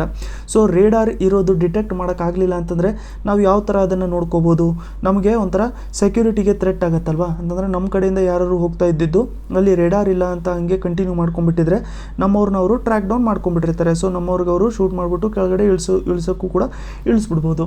ಸೊ ಈ ಥರ ರೇಡಾರ್ಗಳನ್ನ ಡಿಟೆಕ್ಟ್ ಮಾಡೋದಕ್ಕೋಸ್ಕರ ಅಂತ ಹೇಳ್ಬಿಟ್ಟು ನಾವು ಇದು ಎಮಿಸ್ಯಾಟ್ನ ಯೂಸ್ ಮಾಡ್ಕೊಂಡಿರೋವಂಥದ್ದು. ಎಮಿಸ್ಯಾಟ್ ಸ್ಯಾಟಲೈಟ್ ಏನು ಮಾಡುತ್ತೆ ಅಂತಂದರೆ, ಎಮಿಸ್ಯಾಟ್ ಸ್ಯಾಟಲೈಟು ಎಲೆಕ್ಟ್ರೋಮ್ಯಾಗ್ನೆಟಿಕ್ ಸ್ಪೆಕ್ಟ್ರಮ್ನ ಮೆಜರ್ ಮಾಡುತ್ತೆ. ಸೊ ಎಲೆಕ್ಟ್ರೋಮ್ಯಾಗ್ನೆಟಿಕ್ ಸ್ಪೆಕ್ಟ್ರಮ್ನ ಮೆಜರ್ ಮಾಡೋದ್ರಿಂದ ಏನಾಗುತ್ತೆ ಅಂತಂದರೆ ನಮಗೆ ಆ್ಯಕ್ಚುಲಾಗಿ ರೇಡಾರ್ ಇದ್ದರೆ ಎಲ್ಲಿದೆ ಅದ್ರ ಬಗ್ಗೆ ಡೀಟೇಲ್ಸ್ ಏನು ಅಂತ ಹೇಳ್ಬಿಟ್ಟು ಕೂಡ ಗೊತ್ತಾಗುತ್ತೆ. ಸೊ ಅದಕ್ಕೆ ನಮಗಿದು ಸೆಕ್ಯೂರಿಟಿ ಅಂತ ಹೇಳ್ಬಿಟ್ಟು ಸರ್ವೆಲೆನ್ಸ್ ಸ್ಯಾಟಲೈಟ್ ಅಂತ ಹೇಳ್ಬಿಟ್ಟು ನಾವು ಅದಕ್ಕೆ ನೋಡಿರೋವಂಥದ್ದು. ಯಾಕಂತಂದರೆ ಇಂಡಿಯನ್ ಸೆಕ್ಯೂರಿಟಿಗೆ ಇನ್ನೂ ಸ್ವಲ್ಪ ಇದು ಇಂಪ್ರೂವ್ಮೆಂಟ್ ತೊಗೊಂಬರುತ್ತೆ ಅಂತ. So it is based on ELINT ಅಂತಂದರೆ ಸ್ಪೇಸ್ ಬೇಸ್ಡ್ ಎಲೆಕ್ಟ್ರಾನಿಕ್ ಇಂಟೆಲಿಜೆನ್ಸ್. ಸ್ಪೇಸಲ್ಲಿ ನಮ್ಮದು ಒಂದು ಎಲೆಕ್ಟ್ರಾನಿಕ್ ಇಂಟೆಲಿಜೆನ್ಸು. ಯಾಕಂತಂದರೆ ಸ್ಪೆಷಲ್ ರೇಡಾರ್ಸ್ ಇರುತ್ತೆ ಎನಿಮಿ ಕಂಟ್ರೀಸ್ದು, ಅದನ್ನು ನಾವು ಡಿಟೆಕ್ಟ್ ಮಾಡ್ಕೊಳಕ್ಕೆ ಆಗ್ತಾರಲ್ಲ. ಸೊ ಅದಕ್ಕೋಸ್ಕರ ಆ ಥರ ಅಡ್ಕೊಂಡಿರುವಂಥದ್ದು ಹಾಸ್ಟೈಲ್ ಇರುವಂಥದ್ದು ರೇಡಾರ್ಸ್ಗಳನ್ನ ನಾವು ಡಿಟೆಕ್ಟ್ ಮಾಡ್ಕೋಬೇಕು ಅಂತಂದರೆ ನಮಗೆ ಈ ಥರ ಸ್ಯಾಟಲೈಟ್ ಬೇಕಾಗಿರುತ್ತೆ, ಎಲೆಕ್ಟ್ರೋಮ್ಯಾಗ್ನೆಟಿಕ್ ಸ್ಪೆಕ್ಟ್ರಮ್ನ ಸ್ಟಡಿ ಮಾಡಿಕೊಂಡು ಹೇಳೋ ಥರ. ಸೊ ಈಗ PSLV C45ನ ನಾವು ನೋಡ್ಕೊಂಡ್ವಲ್ವ. ಸೊ PSLV C45 ನೋಡ್ಕೊಂಡಿರಿ, ನಮಗೆ 4 ಸ್ಟೇಜಲ್ಲಿ ಇಲ್ಲಿ ಕೆಲಸ ಮಾಡ್ತಾ ಇರುತ್ತೆ. ಸೊ ಈ 4 ಸ್ಟೇಜಿಗಿನ್ನ ನಮಗೇನು ಇಂಪಾರ್ಟೆಂಟ್ ಆಗುತ್ತೆ ಅಂತಂದರೆ ಎಡಿಷ್ನಲ್ 28 ಇಂಟರ್ನ್ಯಾಷನಲ್ ಕಸ್ಟಮರ್ಸ್ ಸ್ಯಾಟಲೈಟ್ಸ್ನ ಲಾಂಚ್ ಮಾಡಿದೆ ಅಂತ ಹೇಳ್ಬಿಟ್ಟು ಹೇಳ್ತಾ ಇದ್ದಾರಲ್ಲ. ಸೊ ಯಾವ್ಯಾವ ದೇಶದ ಸ್ಯಾಟಲೈಟ್ ಲಾಂಚ್ ಮಾಡಿದೆ ಅಂತ ಹೇಳ್ಬಿಟ್ಟು ಒಂದ್ಸರಿ ನೋಡ್ಕೊಳ್ಳೋಣ. ಸೊ ಫಸ್ಟ್ ನಾವು ನೋಡ್ಕೋಬೇಕು ಅಂತಂದರೆ ಲಿಥುವೇನಿಯಾದು ಸ್ಯಾಟಲೈಟ್ ಲಾಂಚ್ ಮಾಡಿದ್ದಾರೆ. ಸ್ಯಾಟಲೈಟ್ ಹೆಸರೇನು ಬ್ಲೂ ವಾಕರ್ 1 M6P ಅಂತ. ಒಂದು ಬ್ಲೂ ವಾಕರ್ 1 ಮತ್ತು ಒಂದು M6P. ಸ್ಪೇನಿಂದು ಒಂದು ಸ್ಯಾಟಲೈಟು ಕೂಡ ಲಾಂಚ್ ಮಾಡಿದ್ದೀವಿ, ISAT-3 ಅಂತ. ಪ್ರೊನೌನ್ಸಿಯೇಷನ್ ರಾಂಗ್ ಆಗ್ತಿದ್ರೆ ಸಾರಿ. ಸೊ ಅದು ಒಂದು ಸ್ಯಾಟಲೈಟ್ ಲಾಂಚ್ ಮಾಡಿದ್ದೀವಿ. ಸ್ವಿಟ್ಜರ್ಲ್ಯಾಂಡಿಂದು ಒಂದು ಸ್ಯಾಟಲೈಟ್ ಲಾಂಚ್ ಮಾಡಿದ್ದೀವಿ, ASTROCAST-2 ಅಂತ ಹೇಳ್ಬಿಟ್ಟು. ಇದು ಒಂದು ಸ್ಯಾಟಲೈಟ್ ಇದೆ. ಯುನೈಟೆಡ್ ಸ್ಟೇಟ್ಸ್ ಆಫ್ ಅಮೇರಿಕಾದು 24 ಸ್ಯಾಟಲೈಟ್ನ ಲಾಂಚ್ ಮಾಡಿದ್ದೀವಿ. 20 ಫ್ಲಾಗ್ 4A ಅಂತ. ನೆಕ್ಸ್ಟು ಇನ್ನೊಂದು ಲೇಮೂರ್ 4 ಅಂತ. ಸೊ ನೋಡಿ ಆರ್ಬಿಟಲ್ ಪ್ಲ್ಯಾಟ್ಫಾರ್ಮ್ಸ್ನ ನಾವು ನೋಡ್ಕೊಂಡಿದ್ರೆ ಸೊ PS4 3 ಪೇಲೋಡ್ಸ್ನ ಹೋಸ್ಟ್ ಮಾಡುತ್ತೆ. ಸೊ ಫಸ್ಟು ಪೇಲೋಡು ಏನಂತಂದರೆ ಆಟೋಮೆಟಿಕ್ ಐಡೆಂಟಿಫಿಕೇಷನ್ ಸಿಸ್ಟಮು, ಇದು ಇಸ್ರೋದು. ಅದಾದಮೇಲೆ ಆಟೋಮೆಟಿಕ್ ಪ್ಯಾಕೆಟ್ ರಿಪೀಟಿಂಗ್ ಸಿಸ್ಟಮು, ಇದು AMSAT ಇಂಡಿಯಾಯಿಂದ. ಅದಾದಮೇಲೆ ಥರ್ಡ್ ಬಂದ್ಬಿಟ್ಟು advanced retarding potential analyser for ionosphere studies, ಇದು important. So ionosphere studies Indian institute of space and technology. So ಈ ಥರದ್ದು 3 ಆರ್ಬಿಟಲ್ ಪ್ಲ್ಯಾಟ್ಫಾರ್ಮ್ಸ್ ಇದ್ದಾವೆ. ಸೊ ಈ 3 ಆರ್ಬಿಟಲ್ ಪ್ಲ್ಯಾಟ್ಫಾರ್ಮ್ಸು ನಮಗೆ UPSCಗೆ ಮತ್ತು KPSCಗೆ ತುಂಬ ಇಂಪಾರ್ಟೆಂಟ್ ಆಗಿರುತ್ತೆ. ಇದರ ರಿಲೇಟೆಡು ಕ್ವೆಶನ್ಸು ಕೇಳ್ತಾ ಇದ್ದರೆ ಅದನ್ನು ನೀವು ನೋಡ್ಕೊಂಡ್ಬಿಟ್ಟಿರಿ. ಮತ್ತು ಇದು PSLVದು 47th ಫ್ಲೈಟ್ ಆಗಿರುತ್ತೆ. ಸೊ PSLV ಇವಾಗವರೆಗೂ 47th ನಡೆಸಿದೆ. ನೆಕ್ಸ್ಟು ಬಂದ್ಬಿಟ್ಟು PSLV C46ನ ಅದು ಲಾಂಚ್ ಮಾಡತ್ತಂತೆ. ಇಶ್ಯೂ ಡಿಸ್ಕಸ್ ಮಾಡ್ಕೊಳ್ಳೋಕ್ಕಿಂತ ಮುಂಚೆ ನಾವು ಒಂದು ಸರಿ ಮ್ಯಾಪ್ನ ನೋಡ್ಕೊಳ್ಳೋಣ. ಮ್ಯಾಪನ್ನು ನೋಡ್ಕೊಂಡಿದ್ರೆ ಇನ್ನೂ ಸ್ವಲ್ಪ ಜಾಸ್ತಿ ದಿನ ನಮಗೆ ನೆನಪಿರುತ್ತೆ. ಸೊ ಮ್ಯಾಪಲ್ಲಿ ನಾವು ನಾರ್ತ್ ಈಸ್ಟ್ ನೋಡ್ಕೊಳ್ಬೇಕಾರೆ ನಾವೇನು ನೆನಪಿಟ್ಕೊಂಡಿರ್ಬೇಕು ಅಂತಂದರೆ ಇಲ್ಲಿ ನೋಡಿ, ಇದು ಕನೆಕ್ಟ್ ಮಾಡುತ್ತಲ್ಲ ಇಂಡಿಯಾನ ನಾರ್ತ್ ಈಸ್ಟ್ಗೆ ಕನೆಕ್ಟ್ ಮಾಡುತ್ತಿದ್ದು. ಈ ರೀಜನ್ ಕನೆಕ್ಟ್ ಮಾಡೋದ್ರದ್ದು ಹೆಸರು ತುಂಬ ಇಂಪಾರ್ಟೆಂಟ್ ನಮಗೆ. ಇದನ್ನು ನಾವೇನಂತ ಕರಿತೀವಿ, ಚಿಕನ್ಸ್ ನೆಕ್ ಅಂತ. ಸೊ ಈ ಚಿಕನ್ಸ್ ನೆಕ್ಕು ನಾವು ಟೆರಿಟರಿ ನೋಡ್ಕೊಂಡಿದ್ರೆ ಇಲ್ಲಿ ನೋಡಿ ವೆಸ್ಟ್ ಬೆಂಗಾಲಿಂದು ಇಲ್ಲಿವರೆಗೂ ಇದೆ ಟೆರಿಟರಿ, ಕರೆಕ್ಟ್ ಅಲ್ವಾ. ಸೊ ವೆಸ್ಟ್ ಬೆಂಗಾಲ್ ಟೆರಿಟರಿ ಇಲ್ಲಿವರೆಗೂ ಇದೆ. ಸೊ ಚಿಕನ್ಸ್ ನೆಕ್ಕು ಯಾರ ಟೆರಿಟರಿಯಲ್ಲಿ ಬರುತ್ತೆ ಅಂತಂದರೆ ಅದು ವೆಸ್ಟ್ ಬೆಂಗಾಲಿನ ಟೆರಿಟರಿ ಬರುತ್ತೆ. ಬಟ್ ನಾವು ಇವತ್ತಿನ ಇಂಪಾರ್ಟೆನ್ಸ್ ಯಾವುದ್ರ ಮೇಲೆ ಕೊಡ್ತಾ ಇದ್ದೀವಿ ಅಂತಂದರೆ ಇವತ್ತು ಅಸ್ಸಾಮಿಗೆ ನಾವು ಇಂಪಾರ್ಟೆನ್ಸ್ ಕೊಡ್ತಾ ಇದ್ದೀವಿ. ನೋಡಿ ಅಸ್ಸಾಮ್ದು ನಾವೇನಾದರೂ ಮ್ಯಾಪ್ನ ನೋಡ್ಕೊಂಡಿದ್ರೆ ಅಸ್ಸಾಮು ಪ್ರತಿಯೊಂದು ನಾರ್ತ್ ಈಸ್ಟ್ ಸ್ಟೇಟ್ಗೂ ಕೂಡ ಕನೆಕ್ಟ್ ಮಾಡ್ಕೊಂಡಿರುತ್ತೆ. ಯಾವ ಸ್ಟೇಟಿಗೆ ಕನೆಕ್ಟ್ ಮಾಡ್ಕೊಳ್ಳಲ್ಲ ನಾರ್ತ್ ಈಸ್ಟಲ್ಲಿ ಅಂತಂದರೆ ಆ ಥರದ್ದು ಯಾವುದು ಸ್ಟೇಟೇ ಇಲ್ಲ, ಎಲ್ಲ ಸ್ಟೇಟ್ಗೂ ಕೂಡ ಅಸ್ಸಾಮು ಕನೆಕ್ಟ್ ಮಾಡ್ಕೊಂಡ್ಬಿಟ್ಟಿರುತ್ತೆ. ಅದಕ್ಕೋಸ್ಕರ ಏನು ಮಾಡ್ತಾರೆ ಅಂತಂದರೆ ಗೌರ್ಮೆಂಟು ಅಸ್ಸಾಮಲ್ಲಿ ಯಾವುದೇ ಡೆವಲಪ್ಮೆಂಟಲ್ ಪ್ರಾಜೆಕ್ಟ್ಸ್ ಏನಾದ್ರು ಮಾಡ್ಕೊಂಡ್ರೂ ಕೂಡ ಅದು ಬೇರೆ ಸ್ಟೇಟ್ಗೂ ಕೂಡ ಹೆಲ್ಪ್ ಆಗುತ್ತೆ. ನೋಡಿ ಇಲ್ಲಿ ಅರುಣಾಚಲ್ ಪ್ರದೇಶ್ಗೂ ಕನೆಕ್ಟಿವಿಟಿ ಇದೆ, ಇಲ್ಲಿ ನಾಗಾಲ್ಯಾಂಡಿಗಿದೆ, ಮಣಿಪುರ್ ಇದೆ, ನೆಕ್ಸ್ಟು ತ್ರಿಪುರ, ಯಾವುದು ನಾವು ಮೇಘಾಲಯ ಯಾವುದೇ ತೊಗೊಂಡ್ರೂ ಕೂಡ ಎಲ್ಲದಕ್ಕೂ ಕೂಡ ಕನೆಕ್ಟಿವಿಟಿ ಇದೆ. ಜಸ್ಟ್ ಸಿಕ್ಕಿಮು ಈ ಕಡೆ ಇರುವಂಥದ್ದು, ಸಿಕ್ಕಿಮಿಗೆ ಕನೆಕ್ಟಿವಿಟಿ ಇಲ್ಲ. ಸೊ ಅದಕ್ಕೆ ಈ ರೀಜನ್ಗೆ ನಾವು ಕನೆಕ್ಟಿವಿಟಿ ಪ್ರೊವೈಡ್ ಮಾಡಬೇಕು ಅಂತಂದರೆ ಅಸ್ಸಾಮಲ್ಲಿ ನಾವು ಕನೆಕ್ಟಿವಿಟಿ ಪ್ರೊವೈಡ್ ಮಾಡ್ಕೋಬೇಕು. ಏನಾಗೋಗಿತ್ತು ಅಂತಂದರೆ ನೋಡಿ ಇಲ್ಲಿ ನಾವು ಅಸ್ಸಾಮಿಗೆ ಬಾಂಗ್ಲಾದೇಶು ಕೂಡ ಇಲ್ಲಿ ಬಾರ್ಡರ್ ಮಾಡ್ಕೊಂಡಿದೆ. ಸೊ ಬಾಂಗ್ಲಾದೇಶಿಂದ ಏನಾಗೋಗಿತ್ತು, ಇಮ್ಮಿಗ್ರೇಷನು ತುಂಬ ಜಾಸ್ತಿ ಆಗೋಗ್ಬಿಟ್ಟಿತ್ತು, ಇಂಟರ್ನ್ಯಾಷನಲ್ ಇಮಿಗ್ರೇಷನು ತುಂಬ ಜಾಸ್ತಿ ಆಗೋಗ್ಬಿಟ್ಟಿತ್ತು. ಯಾಕೆ ಬಾಂಗ್ಲಾದೇಶಿಂದನೇ ಜಾಸ್ತಿ ಆಗೋಗಿತ್ತು ಅಂತ ನಾವು ಕರಿತೀವಿ, ಮಯನ್ಮಾರಿಂದ ಯಾಕೆ ಜಾಸ್ತಿ ಆಗಿರಲಿಲ್ಲ ಅಂತ ಹೇಳ್ಬಿಟ್ಟು ಕೇಳಿದ್ರೆ ನೋಡಿ ಬಾಂಗ್ಲಾದೇಶಲ್ಲಿ 1971 ವಾರ್ ನಡೀತಲ್ವಾ ಅಂತಂದರೆ 1971 ಮುಂಚೆ ಬಾಂಗ್ಲಾದೇಶ ಏನಾಗಿತ್ತು, ಇದು ಈಸ್ಟ್ ಪಾಕಿಸ್ತಾನ ಆಗಿತ್ತು. ಪಾಕಿಸ್ತಾನ ಬಾಂಗ್ಲಾದೇಶನ ಫೋರ್ಸ್ಫುಲಿ ಅಕ್ವೈರ್ ಮಾಡ್ಕೋಬೇಕು ಅಂತ ಅಂದಾಗ ಬಾಂಗ್ಲಾದೇಶ ಇಂಡಿಯಾಗೆ ರಿಕ್ವೆಸ್ಟ್ ಮಾಡಿತ್ತು, ನಮಗೆ ಇವರು ಫೋರ್ಸ್ಫುಲಿ ಅಕ್ವೈರ್ ಮಾಡ್ಕೋಬೇಕು ಅಂತ ಬರ್ತಾ ಇದ್ದಾರೆ, ಸೊ ಅದಕ್ಕೋಸ್ಕರ ನಮಗೆ ನೀವು ಹೆಲ್ಪ್ ಮಾಡಿ ಅಂತ ಹೇಳ್ಬಿಟ್ಟು ಬಾಂಗ್ಲಾದೇಶ ಇಂಡಿಯಾಗೆ ರಿಕ್ವೆಸ್ಟ್ ಮಾಡ್ಕೊಂಡಾಗ ಇಂಡಿಯಾ ಬಾಂಗ್ಲಾದೇಶಿಗೆ ಹೆಲ್ಪ್ ಮಾಡಿ ಬಾಂಗ್ಲಾದೇಶಿಗೆ ಇಂಡಿಪೆಂಡೆನ್ಸ್ ಸಿಗಂಗೆ ಇಂಡಿಯಾ ಹೆಲ್ಪ್ ಮಾಡಿತ್ತು. ಅದನ್ನು ನಾವು 1971 ವಾರ್ ಅಂತ ಹೇಳ್ಬಿಟ್ಟು ಕರಿತೀವಿ. ಸೊ 1971 ಲಿಬರೇಷನು ಆಯಿತಾ. ಆ ಟೈಮಲ್ಲಿ ಇಲ್ಲಿ ಜಗಳ ತುಂಬ ಜಾಸ್ತಿ ಆಗ್ತಿದೆ, ಇಲ್ಲಿ ವಾರ್ ತುಂಬ ಜಾಸ್ತಿ ಆಗ್ತಿದೆ ಅಂತ ಹೇಳ್ಬಿಟ್ಟು ಬೇರೆ ಬೇರೆ ರೀಜನ್ಸ್ಗಳಿಗೆ ಮೈಗ್ರೇಟ್ ಆಗೋಗ್ಬಿಟ್ಟಿದ್ರು. ಬಾಂಗ್ಲಾದೇಶೀಸು ಬೇರೆ ಬೇರೆ ರೀಜನ್ಸ್ಗಳಿಗೆ ಮೈಗ್ರೇಟ್ ಆಗೋಗ್ಬಿಟ್ಟಿದ್ರು. ಸೊ ಅದೇ ಇವಾಗ ಮೇನು ಪ್ರಾಬ್ಲಮ್ ಆಗಿರುವಂಥದ್ದು. ಸೊ ಆ ಪ್ರಾಬ್ಲಮ್ ಆದಮೇಲೆ ನಾವು NRCನೂ ಕೂಡ ನೋಡ್ಕೊಂಡ್ವಿ, ನ್ಯಾಷನಲ್ ರಿಜಿಸ್ಟರ್ ಫಾರ್ ಸಿಟಿಸನ್ಸು ಕೂಡ ನೋಡ್ಕೊಂಡ್ವಿ. ಇವಾಗ ರೀಸೆಂಟಾಗಿ ಸುಪ್ರೀಂ ಕೋರ್ಟ್ ಏನು ಹೇಳಿದೆ ಅಂತಂದರೆ ಅಸ್ಸಾಮಿನ ಗೌರ್ಮೆಂಟಿಗೆ ಕ್ವೆಶನ್ ಮಾಡ್ಕೊಂಡಿದೆ, ನೀವು ಬೇರೆ ಕಡೆಯಿಂದ ಬಂದಿರೋ ಅಂಥ 70,000 ಇಲ್ಲೀಗಲ್ ಇಮ್ಮಿಗ್ರೆಂಟ್ಸು, ಸೊ ಇಲ್ಲೀಗಲ್ ಇಮ್ಮಿಗ್ರೆಂಟ್ಸ್ ಏನಿದ್ದಾರೆ ಅವ್ರನ್ನ ನೀವು ಟ್ರೇಸ್ ಮಾಡಿ ಅಂತ ಹೇಳ್ಬಿಟ್ಟು ಹೇಳಿದ್ದಾರೆ. ಯಾಕೆ ಈ ಟ್ರೇಸ್ ಮಾಡ್ಕೊಳ್ಳೋಂಥದ್ದು ಇಂಪಾರ್ಟೆಂಟು? ಬೇರೆ ಕಂಟ್ರಿಯಿಂದ ನಮ್ಮ ಕಂಟ್ರಿಗೆ ಬಂದಿದ್ದು ನಾವು ಅವ್ರಿಗೆ ಇಲ್ಲಿ ಶೆಲ್ಟರ್ ಕೊಟ್ಟು ನಾವು ಅವ್ರಿಗೆಲ್ಲ ಫೆಸಿಲಿಟೀಸ್ ಕೊಟ್ಬಿಟ್ರೆ ಒಳ್ಳೆಯದೇ ಅಲ್ವಾ? ಯಾಕೆ ಇದು ಇಂಪಾರ್ಟೆಂಟ್ ಆಗುತ್ತೆ ಅಂತ ಹೇಳ್ಬಿಟ್ಟು ಕೇಳಿದ್ರೆ, ನೋಡಿ ಫಸ್ಟ್ ಆಫ್ ಆಲು ಬೇರೆ ದೇಶದಿಂದ ನಮ್ಮ ದೇಶಕ್ಕೆ ಬಂದುಬಿಟ್ರೆ ನಮ್ಮ ದೇಶದಲ್ಲಿ ಇರುವಂಥ ಸಿಟಿಸನ್ಸು ಆ್ಯಕ್ಚುಲಾಗಿ ಇಂಡಿಯನ್ ಸಿಟಿಸನ್ಸ್ ಏನಿರ್ತಾರಲ್ಲ ಅವ್ರಿಗೆ ಬೇಕಾಗಿರುವಂಥದ್ದು ಸೋಷಿಯಲ್ ಬೆನಿಫಿಟ್ಸು ಕಮ್ಮಿ ಆಗುತ್ತೆ. ಯಾಕಂತಂದರೆ ಡಿವೈಡ್ ಆಗ್ತಾ ಹೋಗುತ್ತೆ, ಸೋಷಿಯಲ್ ಬೆನಿಫಿಟ್ಸು ಕಮ್ಮಿ ಆಗುತ್ತೆ.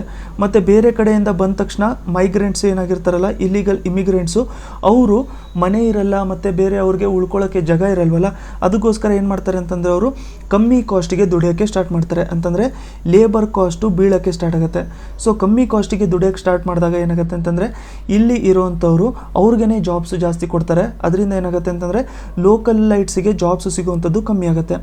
ನೆಕ್ಸ್ಟು ಥರ್ಡ್ ಒನ್ನು ಬೇರೆ ಸೋಷಲ್ ಸ್ಕೀಮ್ಸ್ ಏನು ಮಾಡ್ಕೊಂಡಿರ್ತಾರಲ್ಲ, ಬೇರೆ schemes welfare activities below poverty line ಅವ್ರಿಗೇನಾರು ಮಾಡ್ಕೊಂಡಿರೋಂಥದ್ದು ಬೆನಿಫಿಟ್ಸ್ ಎಲ್ಲ ಏನಿರುತ್ತಲ್ಲ ಆ ಬೆನಿಫಿಟ್ಸು ನಮ್ಮವ್ರಿಗೆ ಸಿಗುವಂಥದ್ದು ನಾವು ಸಿಗಬೇಕು ಅಂತ ಹೇಳ್ಬಿಟ್ಟು ನಾವು ಮಾಡ್ಕೊಂಡಿರ್ತೀವಿ. ಅಂತಂದರೆ ನಮ್ಮವ್ರಿಗೆ ಅಂತಂದರೆ ನಮ್ಮ ಸಿಟಿಸನ್ಸ್ಗೆ ಬೇಕಂತ ಹೇಳ್ಬಿಟ್ಟು ನಮ್ಮ ದೇಶದಲ್ಲಿ ಮಾಡ್ಕೊಂಡಿರ್ತೀವಿ. ಬಟ್ ಅದಕ್ಕೆ ಬೇರೆಯವರು ಲಾಭ ತೊಗೊಳೋದ್ರಿಂದ ಅದಕ್ಕೆ ಏನಾಗುತ್ತೆ ಅಂತಂದರೆ ನಾವೆಲ್ಲ ಟ್ಯಾಕ್ಸಸ್ಸು ಬೇರೆಯವ್ರಿಗೆ ಪೇ ಮಾಡ್ದಂಗೆ ಆಗ್ತಾ ಇರುತ್ತೆ. ಇನ್ನೊಂದು ಏನಾಗುತ್ತೆ ಅಂತಂದರೆ ಇವರೆಲ್ಲರೂ ಬೇರೆ ಕಂಟ್ರಿಯಿಂದ ಬಂದಿರಬೇಕಾದ್ರೆ ಇಲ್ಲಿಗಲ್ ಇಮಿಗ್ರೆಂಟ್ಸ್ ಏನಾಗಿರ್ತಾರಲ್ಲ ಅವರೆಲ್ಲ ತುಂಬ ಜಾಸ್ತಿ ವಲ್ನರೇಬಲ್ ಆಗಿರ್ತಾರೆ. ಈಗ ವಲ್ನರೇಬಲ್ ಅಂತಂದರೆ ಏನು? ವಲ್ನರೇಬಲ್ ಅಂತಂದರೆ ನೋಡಿ ಅವ್ರಿಗೆ ಉಳ್ಕೊಳ್ಳೋಕ್ಕೆ ಕರೆಕ್ಟಾಗಿ ಇರುವಂಥದ್ದು ಜಾಗ ಇರಲ್ಲ. ನೆಕ್ಸ್ಟ್ ಅವರು ಬೇಕಾದರೆ ಎಲ್ಲಿ ಬೇಕಾದಲ್ಲಿ ಹೋಗ್ಬಿಟ್ಟು ಉಳ್ಕೋಬೋದು. ಸೊ ಆ ಟೈಮಲ್ಲಿ ಅವ್ರಿಗೇನಾದರೂ ಸ್ವಲ್ಪ ದುಡ್ಡು ಅಥವಾ ನಾವೇನಾದರೂ ಉಳ್ಕೊಳ್ಳೋಕೆ ಮನೆ ಕೊಡ್ತೀವಿ ಅಥವಾ ನಿಮ್ಮ ಫ್ಯಾಮಿಲಿಗೆ ನಾವೇನಾದ್ರು ಶೆಲ್ಟರ್ ಕೊಡ್ತೀವಿ ಅಥವಾ ಏನಾದ್ರು ಬೆನಿಫಿಟ್ಸ್ ಕೊಡ್ತೀವಿ ಅಂತ ಹೇಳ್ಬಿಟ್ಟು ಹೇಳಿದ್ರೆ ಅವರು ಏನು ಬೇಕಾದರೂ ಮಾಡ್ಕೋಬೋದು ಅಂತಂದರೆ ಸೆಕ್ಯೂರಿಟಿ ಥ್ರೆಟ್ ಆಗಿರುತ್ತೆ. ಯಾಕಂತಂದರೆ ನಮ್ಮ ದೇಶದವರು ಆ ಥರ ಮಾಡ್ಕೊಳಲ್ಲ, ಯಾಕಂತಂದರೆ ನಮ್ಮ ದೇಶದಲ್ಲೇ ಇರುವಂಥರಲ್ವ ನಮ್ಮ ಸಿಟಿಸನ್ಸು. ಸೊ ಬೇರೆ ದೇಶದಿಂದ ಬಂದಿರೋದ್ರಿಂದ ವಲ್ನರಬಿಲಿಟಿ ತುಂಬ ಜಾಸ್ತಿ ಇರುತ್ತೆ.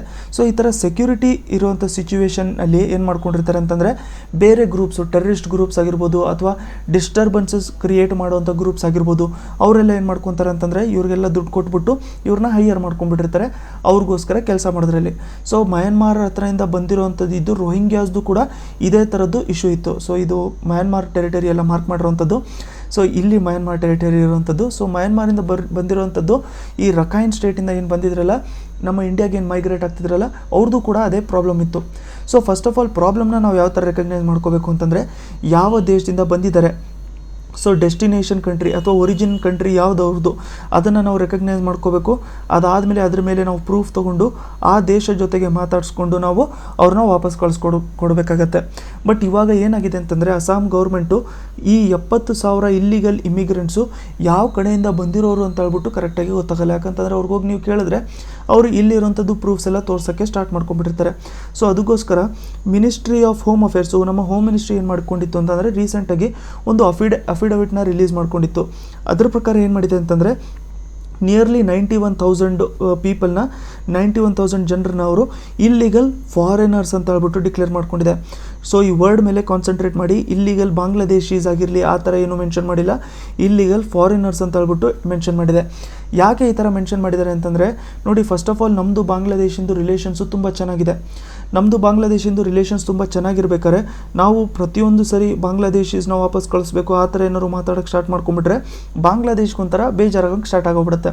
ಸೊ ಅದಕ್ಕೋಸ್ಕರ ನಮ್ಮ ರಿಲೇಷನ್ಸು ಹಾಳಾಗುವಂಥದ್ದು ಪ್ರಾಬಬಿಲಿಟಿ ತುಂಬ ಜಾಸ್ತಿ ಇರೋದ್ರಿಂದ ನಾವು ಇಲ್ಲಿಗಲ್ ಫಾರಿನರ್ಸ್ ಅಂತ ಹೇಳ್ಬಿಟ್ಟು ಕರಿತೀವಿ. ಮತ್ತು ಇನ್ನೊಂದು ನಮಗೆ ಈ 70,000 ಇಲ್ಲಿಗಲ್ ಮೈಗ್ರೆಂಟ್ಸ್ ಏನಿದಾರಲ್ಲ, ಇಮಿಗ್ರೆಂಟ್ಸ್ ಏನಿದಾರಲ್ಲ, ಈ ಇಲ್ಲಿಗಲ್ ಇಮಿಗ್ರೆಂಟ್ಸು ಬಾಂಗ್ಲಾದೇಶಿಂದನೇ ಬಂದಿದ್ದಾರೆ ಅಂತ ಹೇಳ್ಬಿಟ್ಟು ನಮ್ಮ ಹತ್ರ ಪ್ರೂಫ್ಸ್ ಇಲ್ಲ. ಮಯನ್ಮಾರಿಂದಾದ್ರೂ ಬಂದಿರ್ಬೋದು ಅಥವಾ ಬೇರೆ ಜಾಗದಿಂದಾದ್ರೂ ಬಂದಿರ್ಬೋದು, ನಮ್ಮ ಹತ್ರ ಇನ್ನೂ ಕರೆಕ್ಟಾಗಿ ಪ್ರೂಫ್ ಇಲ್ಲ. ಬಟ್ ಇವಾಗ ರಿಪೋರ್ಟ್ ಏನು ಹೇಳ್ತಿದೆ ಅಂತಂದರೆ ಈ 91,000 ಜನರಲ್ಲಿ ನಿಯರ್ಲಿ 72,000 ಜನ ಅಪ್ಸ್ಕೊಂಡಾಗಿದ್ದಾರೆ ಅಂತಂದರೆ ಬೇರೆ ಬೇರೆ ಕಡೆಗೆ ಹೋಗಿರ್ಬೋದು ಅಥವಾ ಆಡ್ಕೊಂಡಿರ್ಬೋದು, ಆ ಥರ ಆಗಿದ್ದಾರೆ. ಮತ್ತು ಇನ್ನೊಂದು ಅಸ್ಸಾಮಲ್ಲಿ ಇರುವಂಥದ್ದು ಜೈಲ್ಸ್ ಏನಿದಾವಲ್ಲ ಅಲ್ಲಿಂದನೂ ಕೂಡ ಕೆಲವೊಬ್ಬರು ಅಪ್ಸ್ಕೊಂಡಾಗ್ಬಿಟ್ಟಿದ್ದಾರೆ ಅಂತ ಹೇಳ್ಬಿಟ್ಟು ಹೇಳ್ತಾ ಇದ್ದಾರೆ. ಸೊ ಇದರ ರಿಲೇಟೆಡು ನಾವೊಂದು ಪಾಲಿಸಿನ ತಿಳ್ಕೊಬೇಕು. ಆ ಪಾಲಿಸಿ ಹೆಸರೇನು ಅಂತಂದರೆ ಪುಷಿಂಗ್ ಬ್ಯಾಕ್ ಅಂತ. ಪುಷಿಂಗ್ ಬ್ಯಾಕ್ ಅಂತಂದರೆ ಯಾರೇ ಈ ಕಡೆಯಿಂದ ಬಂದಿರಲಿ ಅವ್ರನ್ನ ವಾಪಸ್ಸು ಬಾಂಗ್ಲಾದೇಶಿಗೆ ಕಳಿಸ್ಬಿಡುವಂಥದ್ದು. ಯಾಕಂತಂದರೆ ಮೆಜಾರಿಟಿ ಬಾಂಗ್ಲಾದೇಶಿಂದನೇ ಬಂದಿರ್ತಾರೆ. ಸೊ ಆ ಟೈಮಲ್ಲಿ ಮುಂಚೆ ನಮಗೆ ರೋಹಿಂಗ್ಯಾಸ್ ಇಶ್ಯೂನೂ ಕೂಡ ಇರಲಿಲ್ಲ. ಸೊ ಅದಕ್ಕೋಸ್ಕರ ಪುಷಿಂಗ್ ಬ್ಯಾಕ್ ಪಾಲಿಸಿ ನಾವು ಫಾಲೋ ಮಾಡ್ತಿದ್ವಿ. ಅಂತಂದರೆ ಇಲ್ಲಿಗಲ್ ಇಮಿಗ್ರೆಂಟ್ಸ್ ನಮಗೇನಾದ್ರು ಸಿಕ್ಕರೆ ಅವ್ರನ್ನ ವಾಪಸ್ಸು ಬಾಂಗ್ಲಾದೇಶಿಗೆ ಕಳಿಸ್ಬಿಡುವಂಥದ್ದು. ಬಟ್ ಈ ಥರ ಬಾಂಗ್ಲಾದೇಶಿಗೆ ಕಳಿಸೋದ್ರಿಂದ ಏನಾಗುತ್ತೆ ಅಂತಂದರೆ ಫಸ್ಟ್ ಆಫ್ ಆಲ್ ಅವರು ವಾಪಸ್ ಬಾಂಗ್ಲಾದೇಶಿಗೆ ಹೋದರು ಅಂತ ಅಂದ್ಕೊಳ್ಳೋಣ. ಬಾಂಗ್ಲಾದೇಶಿಗೆ ಹೋದರೆ ಅದು ಒಂಥರ ಬಾಂಗ್ಲಾದೇಶ ಮೇಲೆ ಬರ್ಡನ್ ಆಗುತ್ತೆ. ಅವ್ರವ್ರಿಗೆ ಹೊಸದಾಗಿ ಜಾಬ್ಸ್ ಪ್ರೊವೈಡ್ ಮಾಡಬೇಕು, ಅವ್ರವ್ರಿಗೆ ಇನ್ಫ್ರಾಸ್ಟ್ರಕ್ಚರ್ನ ಪ್ರೊವೈಡ್ ಮಾಡಬೇಕು. ನಾವು ಅದನ್ನು ಅವ್ರದ್ದೇ ಪ್ರಾಬ್ಲಮ್ ಅಂತ ಹೇಳ್ಬಿಟ್ಟು ಕೂಡ ಕರೆಯೋಕ್ಕಾಗಲ್ಲ. ಸೊ ನಾವೇನು ಮಾಡಿದ್ವಿ ಅಂತಂದರೆ ಪುಷಿಂಗ್ ಬ್ಯಾಕ್ ಪಾಲಿಸಿ ಅಂತ ಏನಿತ್ತು ನಮ್ಮದು 2013 ಇದನ್ನು ಸ್ಟಾಪ್ ಮಾಡ್ಕೊಂಡ್ಬಿಟ್ಟಿದ್ವಿ. ಮತ್ತು ಅದ್ರ ಜೊತೆಗೆ ಬಾಂಗ್ಲಾದೇಶಿಂದನೇ ಬಂದಿದ್ದಾರೆ ಅಂತ ಹೇಳ್ಬಿಟ್ಟು ಹೇಳೋಕ್ಕಾಗಲ್ಲ, ನಾವು ಬೇರೆ ಕಡೆಯಿಂದನಾದರೂ ಬಂದಿರ್ಬೋದು. ಸೊ ಅದಕ್ಕೋಸ್ಕರ ನಾವು ಪುಷಿಂಗ್ ಬ್ಯಾಕ್ ಪಾಲಿಸಿನ ಸ್ಟಾಪ್ ಮಾಡಿಕೊಂಡು ನಾವೇನು ಮಾಡ್ಕೊಂಡ್ವಿ ಅಂತಂದರೆ ಡಿಪ್ಲೊಮ್ಯಾಟಿಕ್ ಚಾನಲ್ಸ್ ಮೂಲಕ ಮೈಗ್ರೆಂಟ್ಸ್ನ ವಾಪಸ್ ಕಳಿಸೋದು ಸ್ಟೆಪ್ಸು ತೊಗೊಳಕ್ಕೆ ಸ್ಟಾರ್ಟ್ ಮಾಡ್ಕೊಂಡ್ವಿ. ಡಿಪ್ಲೊಮ್ಯಾಟಿಕ್ ಪಾಲಿಸೀಸ್ ಅಂತಂದ್ರೇನು, ಇವಾಗ ನೋಡಿ ಬೇರೆ ಕಡೆಯಿಂದ ಡಿಪ್ಲೊಮ್ಯಾಟ್ಸ್ನ ಕರೆಯೋದು, ಅವ್ರಿಗೆ ನಾವು ರೆಕಗ್ನೈಸ್ ಮಾಡೋಕ್ಕೆ ಹಚ್ಚೋದು, ನೋಡಿ ನೀವು ಪ್ರೂಫ್ ನೋಡ್ಕೊಂಡ್ಬಿಟ್ಟಿರಿ, ನಿಮ್ಮ ಕಡೆಯವರಾಗಿದ್ದರೆ ನೀವು ಕರ್ಕೊಂಡು ಹೋಗ್ಬಿಟ್ಟಿರಿ ಅಂತ. ಸೊ ಒಂಥರ ರಿಲೇಷನ್ಶಿಪ್ನ ಆ ಥರ ನಾವು ಸಾಫ್ಟ್ ಲೆವೆಲಲ್ಲಿ ಮೇಂಟೈನ್ ಮಾಡ್ತಾ ಹೋಗ್ತಾ ಇರ್ತಿದ್ವಿ. ಸೊ ಇವಾಗ ನಮ್ಮಲ್ಲಿ ಇರೋಂಥ 72,000 ಜನರನ್ನ ಟ್ರೇಸ್ ಮಾಡೋಕ್ಕಾಗ್ತಿಲ್ವಲ್ಲ, ಅದಕ್ಕೋಸ್ಕರ ಸುಪ್ರೀಂ ಕೋರ್ಟ್ ಏನು ಮಾಡಿದೆ, ಅಸ್ಸಾಂ ಗೌರ್ಮೆಂಟಿಗೆ ಕ್ವೆಶ್ಚನ್ ಮಾಡಿದೆ, ನೀವು ಫಾರಿನರ್ ಇಮಿಗ್ರೆಂಟ್ಸ್ನ ಬೇಗ ಟ್ರೇಸ್ ಮಾಡ್ಕೊಂಡಿರಿ ಅಂತ ಹೇಳ್ಬಿಟ್ಟು ಇವಾಗ ಕಂಡುಹಿಡಿದಿದೆ. ನಾವು ರೀಸೆಂಟಾಗಿ ನೋಡ್ಕೊಂಡಿರೋ ಹಂಗೆ ನಮ್ಮಲ್ಲಿ ಬಂಡೀಪುರ್ ರೀಜನಲ್ಲೂ ಕೂಡ ಫಾರೆಸ್ಟ್ ಫೈರು ತುಂಬಾ ಬ್ರೇಕೌಟ್ ಆಗಿತ್ತು. ಸೊ ಫಾರೆಸ್ಟ್ ಫೈರು ಬಂದ ತಕ್ಷಣ ಯೂಶ್ವಲ್ ಆಗಿ ಒಂದು ಪರ್ಸ್ಪೆಕ್ಟಿವ್ ಅಥವಾ ಒಂದು ತಲೆಯಲ್ಲಿ ಏನಿರುತ್ತೆ ಜನರಲಿ ಅಂತಂದರೆ ಫಾರೆಸ್ಟ್ ಫೈರು ಒಂಥರ ನೆಗೆಟಿವ್ ಅಂತ ಹೇಳ್ಬಿಟ್ಟು ಅನಿಸ್ತಾ ಇರುತ್ತೆ. ಬಟ್ ಫಾರೆಸ್ಟ್ ಫೈರು ಒಂಥರ ಪಾಸಿಟಿವ್ ಕೂಡ ಆಗಿರುತ್ತೆ. ಯಾವ ಥರ ಪಾಸಿಟಿವ್ ಅಂತಂದರೆ ಅದಕ್ಕೆ 2 ಪಾಯಿಂಟ್ಸ್ ಇದೆ. ಫಸ್ಟ್ ಆಫ್ ಆಲು ಫಾರೆಸ್ಟ್ ಫೈರ್ಸು ಆದಾಗ ಇನ್ವೇಸಿವ್ ಸ್ಪೀಸೀಸ್ ಅಂತ ಇರ್ತವೆ. ಇನ್ವೇಸಿವ್ ಸ್ಪೀಸೀಸು ಅಂತಂದರೆ ಈ ಎಕ್ಸಾಂಪಲ್ ಇದೇ ಏರಿಯಾ ನಾವು ತೊಗೊಂಡ್ರೆ ಈ ಏರಿಯಾದಲ್ಲಿ ಬೆಳೆಯೋ ಅಂಥದ್ದೇ ಅಲ್ಲ ಸ್ಪೀಸೀಸು, ಬೇರೆ ಕಡೆಯಿಂದ ಇಲ್ಲಿ ಬಂದಿರತ್ತೆ. ಆ ಸ್ಪೀಸೀಸು ಬೇರೆ ಕಡೆಯಿಂದ ಯಾವುದೇ ರೀತಿಯಾದರೂ ಬಂದಿರ್ಬೋದು. ಅದು ಆ ಸ್ಪೀಸೀಸ್ ಇಲ್ಲಿ ಬಂದಿರೋದ್ರಿಂದ ಏನಾಗುತ್ತೆ ಅಂತಂದರೆ ನೋಡಿ, ಫಸ್ಟ್ ಆಫ್ ಆಲು ಆ ಸ್ಪೀಸೀಸು ಬೆನಿಫಿಟ್ ಕೊಡುವಂಥದ್ದೇ ಆಗಿರ್ಬೋದು, ಅಥವಾ ಅಕಸ್ಮಾತ್ ಏನಾದ್ರು ಆ ಸ್ಪೀಸೀಸಿನ ಪಾಪ್ಯುಲೇಷನ್ ತುಂಬ ಜಾಸ್ತಿ ಆಗ್ತಾಯಿದ್ರೆ ಆ ಸ್ಪೀಸೀಸು ಬೇರೆ ಬೇರೆ ಕಡೆ ಸ್ಪ್ರೆಡ್ಡು ಕೂಡ ಆಗೋಕ್ಕೆ ಸ್ಟಾರ್ಟ್ ಆಗೋಗ್ಬಿಡ್ಬೋದು. ಸ್ಪ್ರೆಡ್ ಆಗೋಕ್ಕೆ ಸ್ಟಾರ್ಟ್ ಆದಮೇಲೆ ಏನಾಗುತ್ತೆ ಅಂತಂದರೆ ಇಲ್ಲಿ ಮುಂಚೆಯಿಂದ ಇರೋವಂಥ ಸ್ಪೀಸೀಸು, ಪ್ಲಾಂಟ್ಸ್ ಆಗಿರಲಿ ಅನಿಮಲ್ಸ್ ಆಗಿರಲಿ, ಆ ಸ್ಪೀಸೀಸಿಗೆ ಥ್ರೆಟ್ಟು ಕೂಡ ಆಗಿರ್ಬೋದು. ಈ ಥರ ಇನ್ವೇಸಿವ್ ಸ್ಪೀಸೀಸ್ ಅಂತ ಏನಿರ್ತಾವಲ್ಲ, ಈ ಇನ್ವೇಸಿವ್ ಸ್ಪೀಸೀಸ್ ಎಲ್ಲ ಕಳೆದೋಗ್ಬಿಡ್ತವೆ, ಡಿಸ್ಟ್ರಾಯ್ ಆಗೋಗ್ಬಿಡ್ತವೆ. ಇದೊಂದು ನಮಗೆ ಇಂಪಾರ್ಟೆಂಟು ಫಾರೆಸ್ಟ್ ಫೈರ್ಸು. ಸೆಕೆಂಡ್ ಇಂಪಾರ್ಟೆಂಟ್ ಏನು ಫಾರೆಸ್ಟ್ ಫೈರ್ಸು ಅಂತಂದರೆ ನಮಗೆ ಹಿಸ್ಟ್ರಿನೂ ಕೂಡ ಹೇಳುತ್ತೆ, ಮತ್ತು ನಾವು ಆ್ಯಕ್ಚುಲಾಗಿ ಎನ್ವೈರ್ಮೆಂಟಲ್ಲಿ ಏನು ಹೇಳುತ್ತೆ ಅಂತಂದರೆ ಒಂದು ಸರಿ ಫೈರು ಬಂದ ಮೇಲೆ, ಫಾರೆಸ್ಟಲ್ಲಿ ಫೈರು ಬಂದ ಮೇಲೆ ಏನು ಬೆಳೀತಾ ಇರ್ತಾವಲ್ಲ ಇಲ್ಲಿ ಗಿಡ ಮರಗಳು, ಅವೆಲ್ಲ ಡಬಲ್ ಆಗಿ ಬೆಳೀತವೆ. ಸೊ ಫಾರೆಸ್ಟ್ ಫೈರ್ ಆದಮೇಲೆ ಅವುಗಳ ಗ್ರೋತು ಡಬಲ್ ಆಗ್ತವೆ. ಸೊ ಅದಕ್ಕೋಸ್ಕರ ನ್ಯಾಚುರಲಿ ತುಂಬ ಒಳ್ಳೆಯದದು ಫಾರೆಸ್ಟ್ ಫೈರ್ಸು ಅಂತ ಹೇಳ್ಬಿಟ್ಟು ನಾವು ಹೇಳ್ತಾ ಇರ್ತೀವಿ. ಬಟ್ ಫಾರೆಸ್ಟ್ ಫೈರ್ಸು ಆ ಥರ ಒಳ್ಳೆಯದು, ಹಾಗಂತ ಕಂಪ್ಲೀಟ್ ಫಾರೆಸ್ಟ್ನ ನಾವು ಡಿಸ್ಟ್ರಾಯ್ ಮಾಡೋಕ್ಕೆ ಆಗಬಾರ್ದು. ಯಾಕಂತಂದರೆ ಫಾರೆಸ್ಟ್ ಫೈರ್ ಆಗೋವಂಥದ್ದು ಕೂಡ ನಮಗೆ 2 ಸಿಚುವೇಷನಿಂದ ಆಗಿರುತ್ತೆ. ಒಂದು ನ್ಯಾಚುರಲ್ ಆಗಿ ಬೆಂಕಿ ಎತ್ಕೊಂಡಿರ್ಬೋದು, ಅಂತಂದರೆ ಬೇರೆ ಇಲ್ಲಿ ಡ್ರೈ ಆಬ್ಜೆಕ್ಟ್ಸ್ ಎಲ್ಲ ಬಿದ್ದಿರ್ತವೆ, ಡ್ರೈ ಲೀವ್ಸ್ ಎಲ್ಲ ಬಿದ್ದಿರ್ತವೆ, ಏನಾದ್ರು ಸ್ಪಾರ್ಕ್ ಬಂದ್ಬಿಟ್ಟು ತನ್ನಿಂತಾನೆ ಬೆಂಕಿ ಎತ್ಕೊಂಡ್ಬಿಟ್ಟಿರ್ಬೋದು. ಇನ್ನೊಂದು ಆರ್ಟಿಫಿಷಿಯಲಿ ಅಂತಂದರೆ ಮ್ಯಾನ್ ಮೇಡ್ ಫೈರ್ಸು ಕೂಡ ಆಗಿರ್ಬೋದು. ಅಂತಂದರೆ ಬೈ ಮಿಸ್ಟೇಕ್ ಏನಾದರೂ ಒಂದು ಎಸ್ದುಬಿಟ್ರು, ಸೊ ಅದು ಒಂದೇ ಸರಿ ಬೆಂಕಿ ಹತ್ಕೊಂಡ್ಬಿಡ್ತು. ಎಕ್ಸಾಂಪಲ್ ನಾವು ನೋಡ್ಕೋಬೇಕು ಅಂತಂದರೆ ನಮ್ಮ ಇಲ್ಲಿ ಏರ್ ಶೋ ಟೈಮಲ್ಲಿ ಫೈರ್ ಹತ್ಕೊಂಡ್ಬಿಟ್ಟಿತ್ತಲ್ಲ, ಸೊ ಆ ಥರ ಫೈರು ಕೂಡ ಬರುವಂಥದ್ದು ಚಾನ್ಸಸ್ ಇರುತ್ತೆ. ಸೊ ಇದ್ರ ಬಗ್ಗೆ ನಾವು ಡಿಸ್ಕಸ್ ಮಾಡ್ಕೋಬೇಕು ಅಂತಂದರೆ ರೀಸೆಂಟಾಗಿ ಒಡಿಸ್ಸಾದಲ್ಲೂ ಕೂಡ ಫಾರೆಸ್ಟ್ ಫೈರು ಸ್ಟಾರ್ಟ್ ಆಗೋಗ್ಬಿಟ್ಟಿದೆ. ಸೊ ಒಡಿಸ್ಸಾದಲ್ಲಿ ಫಾರೆಸ್ಟ್ ಫೈರು ಸ್ಟಾರ್ಟ್ ಆಗೋಗಿದ್ರಿಂದ ಅದ್ರದ್ದು ಅನಾಲಿಸಿಸ್ ಒಂದು ಸ್ವಲ್ಪ ಕೊಟ್ಟಿದ್ದಾರೆ ಇಲ್ಲಿ. ಅಂತಂದರೆ ಫಾರೆಸ್ಟ್ ಫೈರು ಇನ್ನೂ ಆ್ಯಕ್ಚುಲಾಗಿ ಡಿಟರ್ಮೈನ್ ಮಾಡೋಕ್ಕಾಗಿಲ್ಲ ಯಾವ ಥರ ಫಾರೆಸ್ಟಲ್ಲಿ ಫೈರ್ ಹತ್ಕೊಂಡಿತ್ತು ಅಂತ. ನಮಗೆ ನಿಜವಾಗ್ಲೂ ಹೇಳಬೇಕು ಅಂತಂದರೆ ಡಿಟರ್ಮೈನ್ ಮಾಡೋದು ತುಂಬ ಡಿಫಿಕಲ್ಟ್ ಆಗೋಗ್ಬಿಟ್ಟಿರುತ್ತೆ. ಯಾಕಂತಂದರೆ ಯಾವ ಪಾರ್ಟಲ್ಲಿ ಯಾವ ಥರ ಹತ್ಕೊಂಡಿರುತ್ತೆ ಫೈರು ಅಂತ ಹೇಳ್ಬಿಟ್ಟು ನಮ್ಗೆ ಗೊತ್ತಾಗಲ್ಲ. ಆದರೆ ಅದು ಸ್ಪ್ರೆಡ್ ಆದಮೇಲೆ ಅದನ್ನು ಕಂಟ್ರೋಲ್ ಮಾಡ್ಕೊಳ್ಳೋಂಥದ್ದೇ ಒಂದು ನಮಗೆ ತುಂಬ ದೊಡ್ಡ ಟಾಸ್ಕ್ ಆಗೋಗ್ಬಿಟ್ಟಿರುತ್ತೆ. ಸೊ ರೀಸನ್ಸು ನಮಗೆ ಫಾರೆಸ್ಟ್ ಫೈರ್ಗೆ ಈಸಿಯಾಗಿ ಡಿಟರ್ಮೈನ್ ಮಾಡೋದಕ್ಕೆ ನಮಗೆ ಆಗಲ್ಲ. ಬಟ್ ಫಾರೆಸ್ಟ್ ಫೈರ್ ಒಂಥರ ಇಂಪಾರ್ಟೆಂಟ್ ನಮಗೆ ಇನ್ವೇಸಿವ್ ಸ್ಪೀಸೀಸ್ನ ಚೆಕ್ ಮಾಡ್ಕೊಳ್ಳೋದಕ್ಕೆ. ಮತ್ತು ಅದು ಫಾರೆಸ್ಟ್ ಫೈರಿಂದ ಡಬಲ್ ಆಗುತ್ತೆ ಗ್ರೋತು, ಟ್ರೀಸ್ಗಳದ್ದು ಗ್ರೋತು ಡಬಲ್ ಆಗುತ್ತೆ. ಆದರೆ ಒಡಿಸ್ಸಾದಲ್ಲಿ ಏನಾಗಿದೆ ಅಂತಂದರೆ ರೀಸೆಂಟಾಗಿ ನಾವು ನಿಜವಲ್ಲೂ ನೋಡ್ಕೋಬೇಕು ಅಂತಂದರೆ November 1, 2018 ಇವಾಗವರೆಗೂ ಆಲ್ಮೋಸ್ಟು 5332 ಫೈರ್ ಸ್ಪಾಟ್ಸು ಸ್ಟಾರ್ಟ್ ಆಗಿದ್ದಾವೆ. ಬಟ್ ಒಂದು ಪಾಸಿಟಿವ್ ಪಾಯಿಂಟ್ ಏನು ಒಡಿಸ್ಸಾದಲ್ಲಿ ಅಂತಂದರೆ ಇಲ್ಲಿ ಇರುವಂಥದ್ದು ಫಾರೆಸ್ಟ್ ಡಿಪಾರ್ಟ್ಮೆಂಟ್ ಏನಿದೆಯಲ್ಲ ಅವರೆಲ್ಲ ಮ್ಯಾಪಿಂಗ್ ಮಾಡ್ಕೊಂಡ್ಬಿಟ್ಟಿದ್ದಾರೆ. ಸೊ ಮ್ಯಾಪಿಂಗ್ ಅನ್ನೋದು ತುಂಬ ಇಂಪಾರ್ಟೆಂಟ್ ನಮಗೆ. ಮ್ಯಾಪಿಂಗ್ ಅಂತಂದರೆ ಎಕ್ಸಾಂಪಲ್ಲು ಇಷ್ಟು ಫಾರೆಸ್ಟ್ ಏರಿಯಾ ಇದೆ ಅಂತ ಹೇಳ್ಬಿಟ್ಟು ಅಂದ್ಕೊಳ್ಳೋಣ. ಮ್ಯಾಪಿಂಗ್ ಮೂಲಕ ಅವ್ರು ಏನು ಮಾಡ್ಕೊಂಡಿರ್ತಾರೆ ಅಂತಂದರೆ ಯಾವ್ಯಾವ ಜಾಗದಲ್ಲಿ ಫಾರೆಸ್ಟ್ ಫೈರ್ ಬರುವಂಥದ್ದು ಚಾನ್ಸಸ್ ತುಂಬ ಜಾಸ್ತಿ ಇರುತ್ತೆ, ಆ ಜಾಗದಲ್ಲಿ ಬರುವಂಥದ್ದು ತುಂಬ ಜಾಸ್ತಿ ಚಾನ್ಸಸ್ ಇರುತ್ತೆ ಅಂತ ಹೇಳ್ಬಿಟ್ಟು ಅವರು ಮ್ಯಾಪ್ ಮಾಡ್ಕೊಂಡ್ಬಿಟ್ಟಿರ್ತಾರೆ. ಸೊ ಇದನ್ನು ನೋಡ್ಕೊಳ್ಳೋಕ್ಕೂ ಕೂಡ ಫಾರೆಸ್ಟ್ ಫೈಟರ್ಸ್ ಅಂತ ಹೇಳ್ಬಿಟ್ಟು ಕೂಡ ಇರ್ತಾರೆ, ಫೈರ್ ವಾಚರ್ಸ್ ಅಂತಲೂ ಕೂಡ ಇರ್ತಾರೆ. ಸೊ ಫೈರ್ ವಾಚರ್ಸ್ ಅಂತಲೂ ಕೂಡ ಇರ್ತಾರೆ. ಇದನ್ನು ಅವರು ನೋಡ್ಕೊತಾ ಇರ್ತಾರೆ.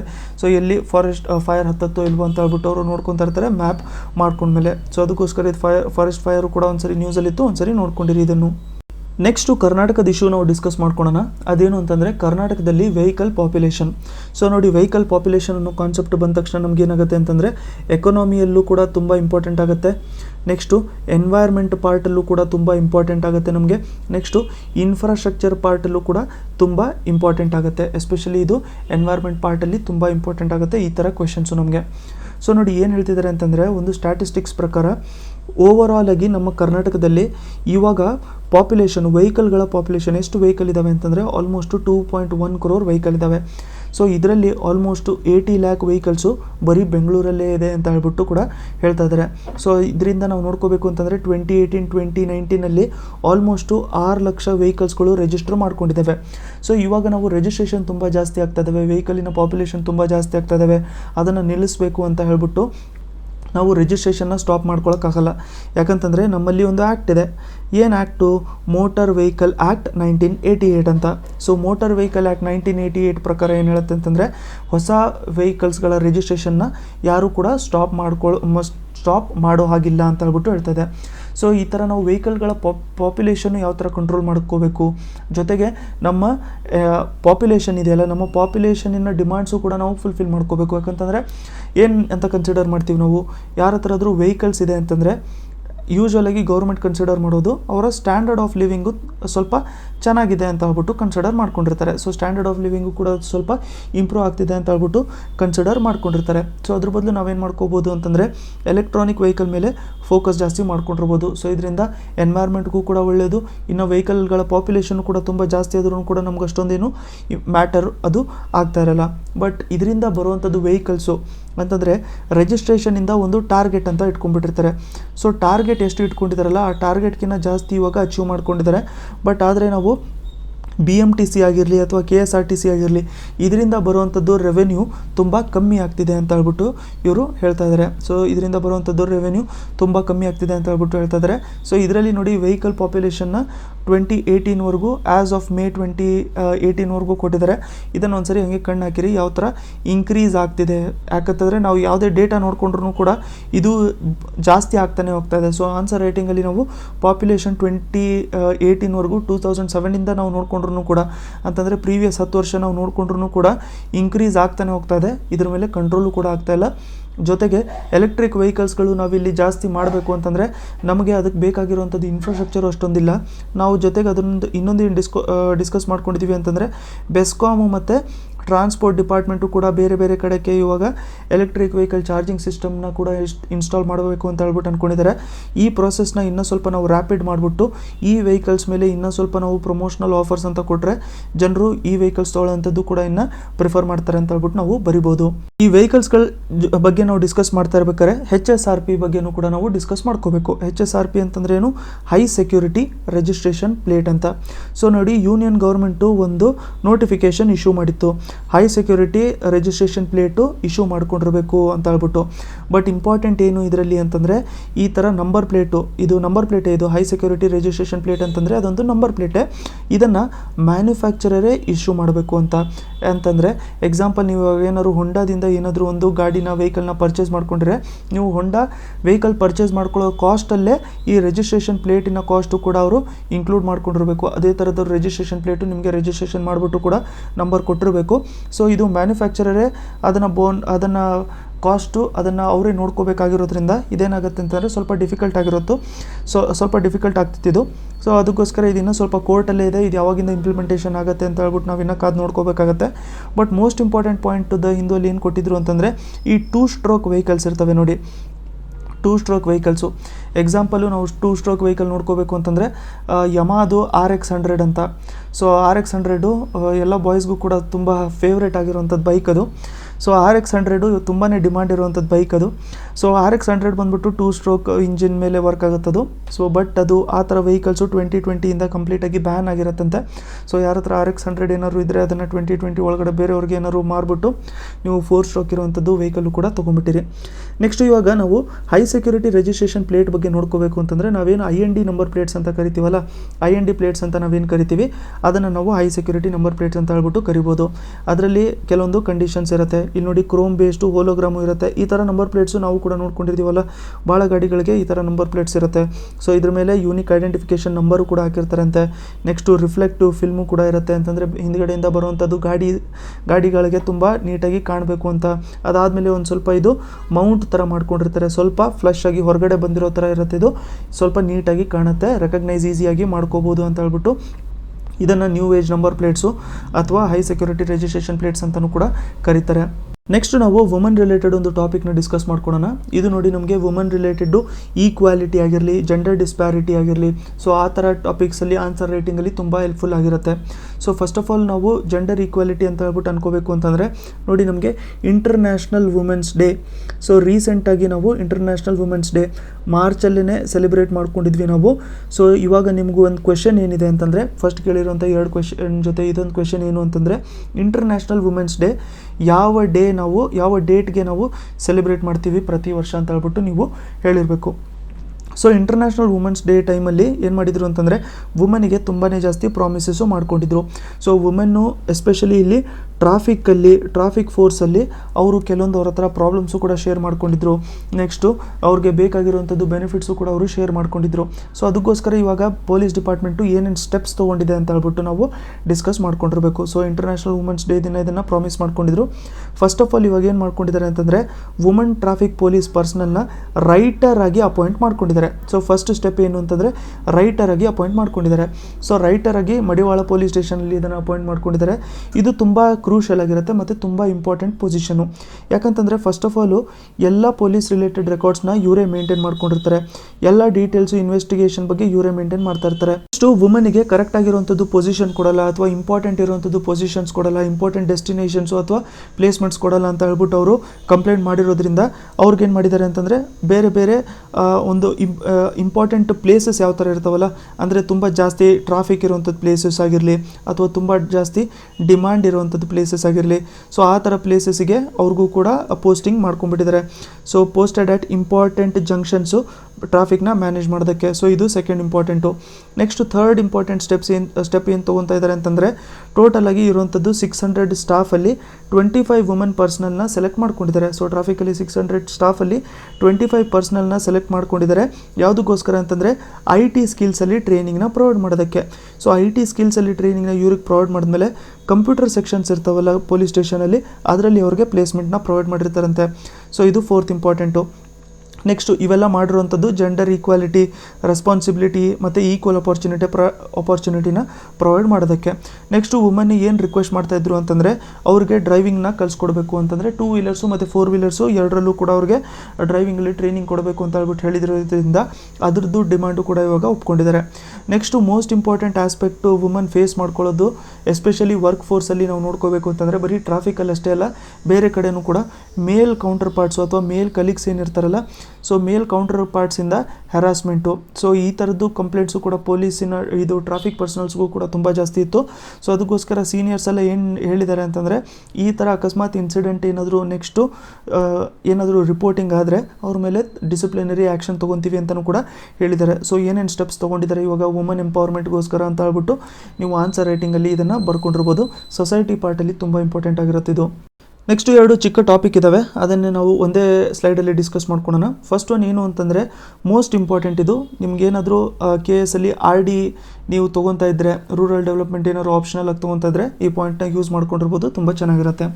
ನೋಡಿ, ecosystem for rural entrepreneurship. So ನೋಡಿ, ರೂರಲ್ ಆಂಟ್ರಪ್ರಿನರ್ಶಿಪ್ಪು ಸ್ಟಾರ್ಟ್ ಮಾಡ್ಕೋಬೇಕು ಅಂತ ಹೇಳ್ಬಿಟ್ಟು ನಮ್ಮ ವೈಸ್ ಪ್ರೆಸಿಡೆಂಟು ವೆಂಕಯ್ಯ ನಾಯ್ಡು ಅವರು ತಮ್ಮ ಸ್ಪೀಚಲ್ಲಿ ಹೇಳ್ತಾ ಇದ್ದಾರೆ.